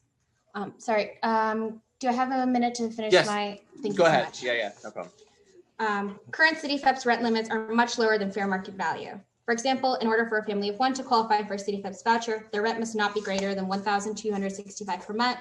However, the average rent for tenants in NYC is often upwards of $2,000. There is currently City Council legislation that aims to address this issue, and we sincerely recommend that Councilmember Stephen T. Levine introduce Intro 146, which was last discussed by this committee in September 2020. Therefore, we urge the committee to pass this legislation. Thank you very much for your time. Thank you so much, Gabriella. And I assure you that passing Intro 146 is actually at the top of my legislative agenda. This year, we have around 38, 40 sponsors. That's a veto-proof majority for anybody that's counting. So, we hope that will get passed soon. Thank you. Thank you. Thanks again, Gabriella, and I apologize for mispronouncing your last name. I'll now call on Kathleen Brennan. Time starts now. Good afternoon, Chairman Levin and members of the council staff. Thank you for the opportunity to testify. I'm testifying in conjunction with Ms. Malispin. In addition to expanding the city FEPS criterion, another way DSS can prepare for the end of the eviction moratorium is by making the process of applying for rental arrears, grants, and FEPS as simple as possible for tenants. Due to COVID-19 restrictions that severely limit in-person visits to job centers, DSS stressed online applications through the Access HRA portal. However, many of our clients and tenants with similar backgrounds to our clients simply lack the technology to apply for grants online. Many of NILAG's clients experience difficulties applying for rental arrears grants over the telephone or obtaining and submitting a paper rental arrears grant application. DSS should continue to explore ways to make the process for applying for rental arrears grants easier for those clients who do not have ready access to technology. And DSS should expand its ability to accept and process applications over the phone, add staff to the job centers who can expedite the processing of rental arrears grants, and enhance language access by hiring multilingual staff. While Access HRA can be useful, it can be difficult to navigate, and tenants frequently experience technological glitches when trying to submit rental arrears grants. Many tenants who do manage to submit applications online via the HRA Access portal do not receive timely response and are frequently not informed that the documents they have uploaded have been received or the status of their application. We urge that DSS contact tenants by phone to verify the application has been submitted and to follow up with any issues.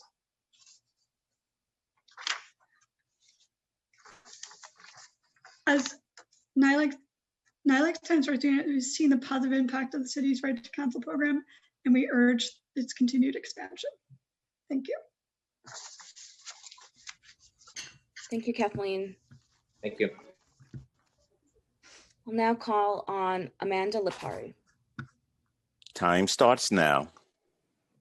Good afternoon. My name is Amanda Lipari, and I'm a tenants' rights attorney in the Staten Island Neighborhood Office of the Legal Aid Society.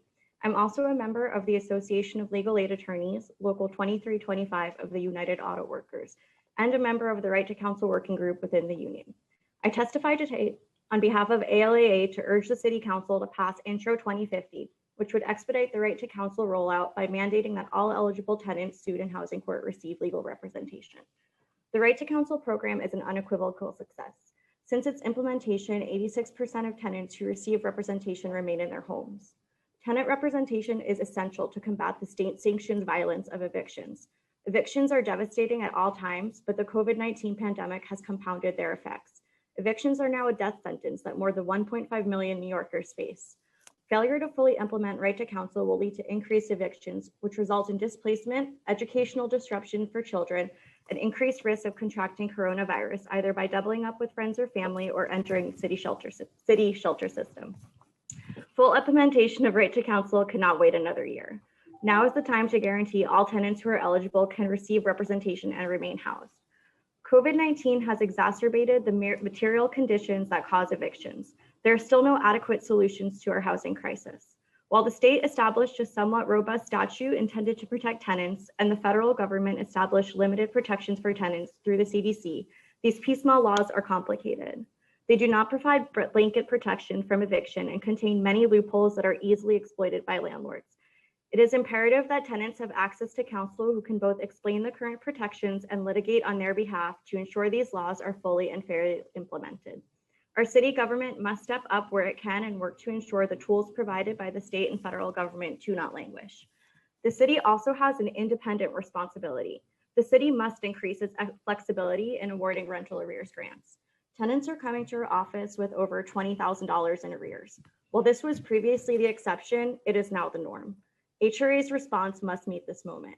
Pre-pandemic criteria will not suffice. Arrears grants must be quickly processed and liberally granted to ensure tenants remain supported in their homes. Eviction defense is a crucial part of a holistic, competent pandemic response. Legal service providers are ready and able to assist in recovery. The city must ensure that the Right to Counsel program is fully funded at the cost of service so that legal service providers can continue this work. I urge the City Council to pass Intro 2050 and any further legislation needed to support tenants.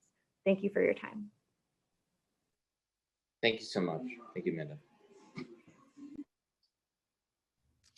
Thank you to this panel for your testimony. I will now call up our next panel. Our next panel will be in the following order: Jessica Penkoff, Alexandra Doherty, and Amy Kwok. And we'll begin with Jessica Penkoff. Time starts now.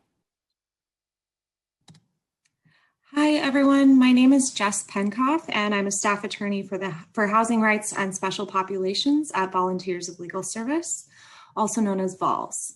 VOLS was established in 1984 by law firms and by the New York City Bar Association in response to federal budget cuts in legal services funding. And over 35 years later, we run 9 projects that serve low-income New Yorkers, made possible in large part by the assistance of the pro bono capacity of our law firm and corporate sponsors. Across all of our projects at VOLS, we encounter New Yorkers from various subpopulations: senior veterans, formerly homeless young adults, recently unemployed workers, all who have limited income and limited resources who are facing housing insecurity. Many have fallen behind on their rent because they had to stop working to care for a sick loved one, or because they lost their job due to the pandemic, or because they contracted COVID themselves. And even New Yorkers who are not behind on the rent are facing housing insecurity. I recently advised a senior whose landlord has been harassing her to move because he has pandemic-related losses and wants to sell the building. And our conversation was the first time that she learned that self-help eviction is illegal. Had we not spoken, she likely would have moved out of her home in the dead of a pandemic winter with nowhere else to go for fear of being illegally and forcibly removed by her landlord. She was fortunate to have been referred to our office, but there are many other at-risk New Yorkers that are not able to access free civil legal services from our organization or from one of our many legal service partners testifying today. And we will really never know how many New Yorkers have been displaced simply because they were unaware of their legal rights or options. Under the current universal access law, only New Yorkers in pre-designated zip codes are guaranteed an attorney to defend them in housing court. We frequently give advice and counsel to New Yorkers who are not covered by right to counsel because they don't live in the correct zip code, like the senior that I spoke to whose landlord was harassing her. And most of the older New Yorkers that we've counseled at our legal clinics at senior centers that we hosted prior to the shutdown do not live in those zip codes either. Aside from end-of-life planning, housing issues are the most common that we see, especially among older New Yorkers. And we hosted clinics in Councilmember Ayala's district and Councilmember Calos's district, where many New Yorkers are not covered. We also hosted clinics in Councilmember Chin's district, where currently no one is covered by the zip code scheme. Intro 2050 would ensure that no low-income tenant facing eviction is denied counsel. And in light of the fallout from the COVID-19 pandemic and the resulting economic crisis, communities that are low income and especially communities of color cannot afford to wait another year and a half for this program to roll out. Paychecks and stimulus checks have stopped arriving, but rent bills have not, and current moratoria do not provide rent relief. They do not provide rent relief, and one day those bills will have to be paid or tenants will face homelessness. We're mindful of capacity concerns. We encourage the city to provide attorneys in line with the capacity of legal service providers, and low-income tenants deserve to have 4 walls around them and a roof over their heads while they face this pandemic. Thank you for allowing us to testify. Thank you, Jessica. Thank you, Jessica. I'll now call on Alexandra Doherty. Time starts now.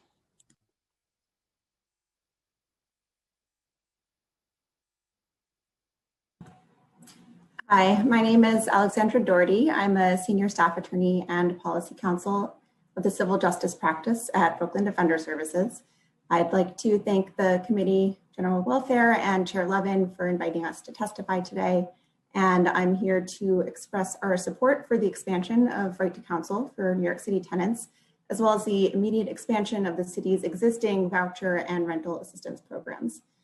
BDS provides client-centered legal services, social work support, and advocacy for almost 30,000 clients every year, and our civil justice practice aims to reduce the civil collateral consequences of criminal and family and immigration court involvement. We applaud the city for expanding eligibility for right to counsel and urge City Council to make the program available immediately, given that tens of thousands, if not more, of New York City tenants have been unable to pay rent due to the COVID crisis. But in addition, the city can do more now to help tenants maintain stable housing. About a quarter of New York City renters are behind in rent payments and owe as much as $1 billion in arrears from the past year. Those arrears are going to be due immediately when the eviction moratoria expire. Rather than waiting until families are on the brink of eviction, the city should immediately remove barriers to rental assistance and vouchers. First, DSS should prioritize vouchers because they ensure ongoing affordability and housing stability. The city should remove the onerous eligibility criteria and application procedures that prevent many tenants from accessing vouchers. Eligibility should not require a current housing court case or imminent eviction.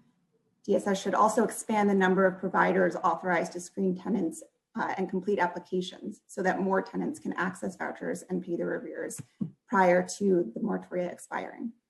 And we also urge City Council to pass Intro 146, and I'm glad to hear that there is a veto-proof majority. That bill would raise voucher rent limits and expand the stock of affordable housing available to voucher holders.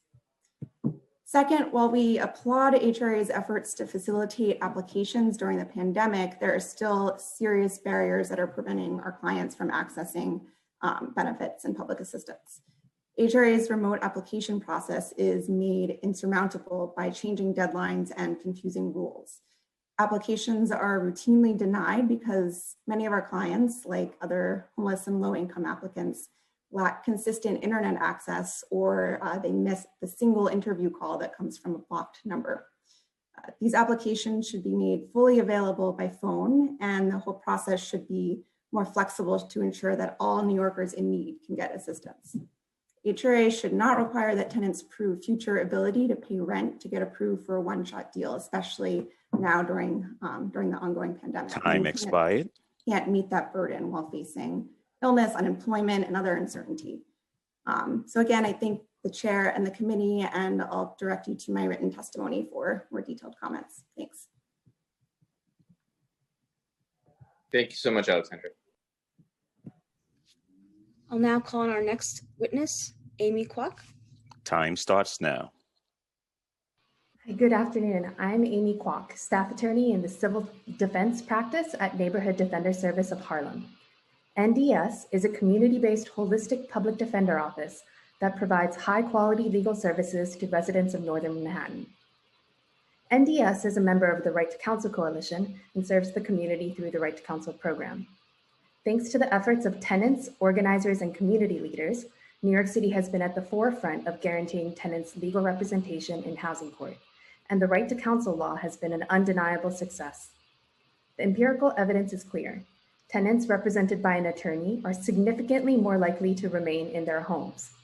This protects families, preserves communities, and prevents the destabilization that too often precipitates criminal legal involvement. Put plainly, it's good for the entire city. As a holistic public defender, NDS knows that an eviction is often the first domino to fall, with cascading impacts ranging from prosecution and incarceration to deportation to having a family torn apart by ACS. The stakes are even higher in the midst of a once-in-a-lifetime global pandemic that has disproportionately ravaged Black and Brown communities. A family's right to remain safely housed and out of crowded shelters is literally a matter of life or death. Yet, under the current phase-in plan by zip code, too often by the time we have taken a case, the tenant has unknowingly signed a settlement agreement an attorney would never have advised them to, or waived important rights and defenses in court. The unreasonable expectation placed on tenants to properly navigate the opaque rituals of housing court, craft a defense, and conduct a trial has never been more apparent than it is now, when they face the labyrinth of state and federal COVID-19 eviction protections. Since last March, there has been a whirlwind of successive state and federal laws and orders, each with their own protections, caveats, loopholes, and requirements of tenants, further obfuscated by competing messaging from the governor's office. For example, last month, NDS was retained by a client who had 2 roommates and whose landlord sought to execute a warrant of eviction. One of the roommates was able to access another right to counsel attorney, but the other was left to fend for himself. And when asked by the judge, "What do you have to say as to why you should not be evicted?" He could only respond, "I don't know what to say." What could he be expected to say? What would you say if you were asked the same question? For the COVID-19 related state and federal protections to be effective, right to counsel must be immediately expanded to include all income eligible New Yorkers. And to be meaningful, it must be implemented so as to allow the full representation of tenants' interests, not just the rubber stamping of settlements for the sake of processing cases and lining landlords' coffers. Evictions are always an act of violence. During a Time pandemic, expired. they can be deadly. The wave of evictions is coming, and New York must step up to meet this historic moment by expanding the right to counsel with the passage of Intro 2050. Thank you so much, Amy. Thank you.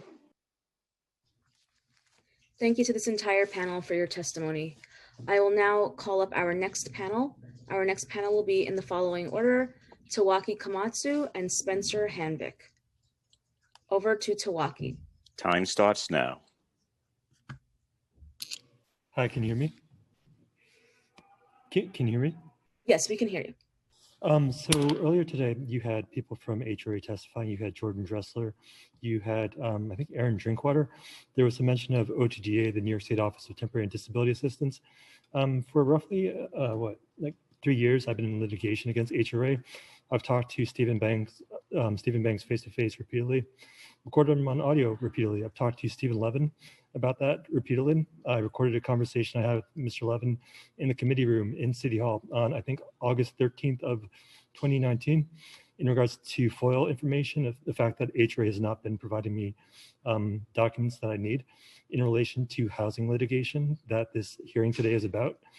So essentially, on or about February 18th of 2016, HRA actually subjected me to an illegal bait and switch, fraud and forgery in regards to an apartment lease agreement that I talked to Mr. Levin repeatedly about, testified truthfully repeatedly about, to no avail.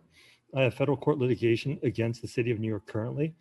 So bottom line is, I got a voicemail message from OTDA earlier today, letting me know that it's going to have a fair hearing with me on February 9th, only because of the fact that HRA refused to comply with its legal duty to provide me documents for a fair hearing that was on, December 23rd of last year in regards to housing litigation. So the point is, why are we having this public hearing today, for which Mr. Levin is the chairman, when people have a face-to-face conversation with him repeatedly, where he makes commitments saying, you know what, I'll try to help you. But in the end, he lies straight to your face. So I had a witness who lived in the building in which I reside, a disabled military veteran. He passed away on August 10th of last year, only because of the fact that HRA refused to provide him with a reasonable accommodation. I testified on his behalf to Mr. Levin on February, I think, 4th of 2019. So again, the question is this: how many more people have to pass away before Mr. Levin will be fired from the city council and Mr. Banks will be prosecuted for criminal negligence? Thank you.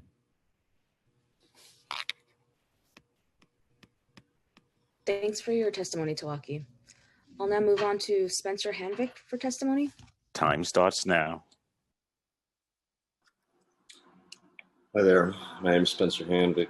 I use she, her pronouns. I'm a member of Met Council on Housing, and during the pandemic, I've been working and learning with members of the RTC Coalition. I'm here to testify strongly in favor of passing Intro 2050, which would make full implementation of right to counsel a matter of law rather than simply policy. Thank you for hearing my testimony. I'm a market rate tenant. I live in Brooklyn, been in my current apartment for 6 years. Note earlier in this hearing, there was sort of a minimizing reference made to an imagined anticipated cliff of a deluge of evictions. And this is, I mean, clearly not an imaginary thing. It's real. Real people are afraid of it. They're afraid for themselves. They're afraid for their loved ones. I'm afraid of it for myself. And as we've been saying, housing is healthcare, and this is not healthy. Currently, I live with 2 other people. Their stories aren't mine to tell, but their situations are even a bit more precarious than mine for reasons of benefits eligibility and for health reasons. Since March, we've been unable to pay rent. like over 1.5 million other New York residents. And the fact is as true for us as for everybody that housing is healthcare. In November, we received court papers for an eviction case before the current temporary and partial protections were put in place. And just like a staggeringly high number of other tenants, we were sent into an innavigable runaround trying to make contact with a dysfunctional court system and low access or hope of access to legal service providers. This isn't healthy. This is dangerous. This contributes to the ongoing and intensifying public health crisis. Full right to counsel and the passage of Intro 2050 is necessary for our health and safety.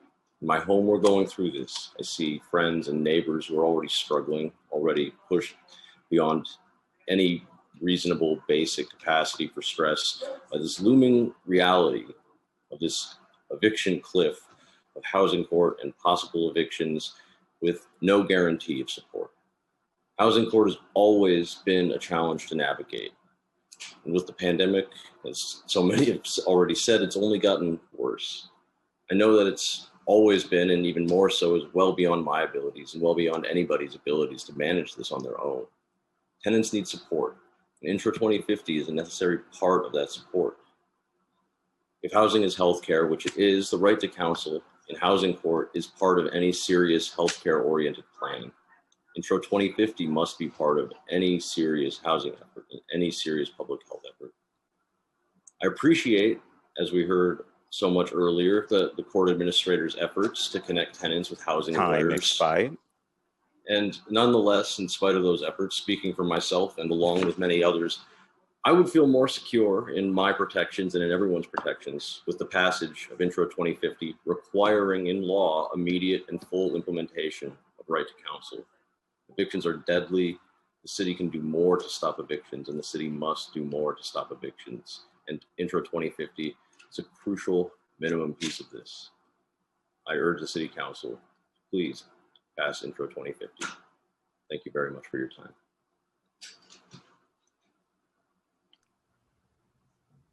Thank you for your testimony. At this point, we've now heard from everyone who has signed up to testify, and we appreciate your time and your presence at our hearing today. If we inadvertently missed anyone that would like to testify, at this time, please use the raise hand function in Zoom, and I will call on you in the order of hand raised.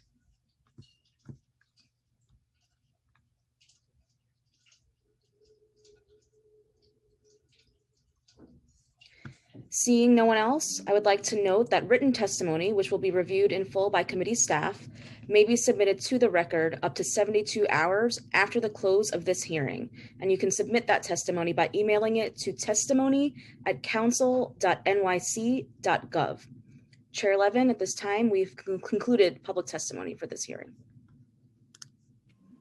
Thank you very much, Ms. Kilowan, and I want to thank all of the members of the public for testifying today, as well as members of the administration for testifying. I appreciate you all taking the time and your patience and your commitment to making sure that this city is and its residents are protected from the dangers of eviction and these terrible impacts of the COVID-19 pandemic. And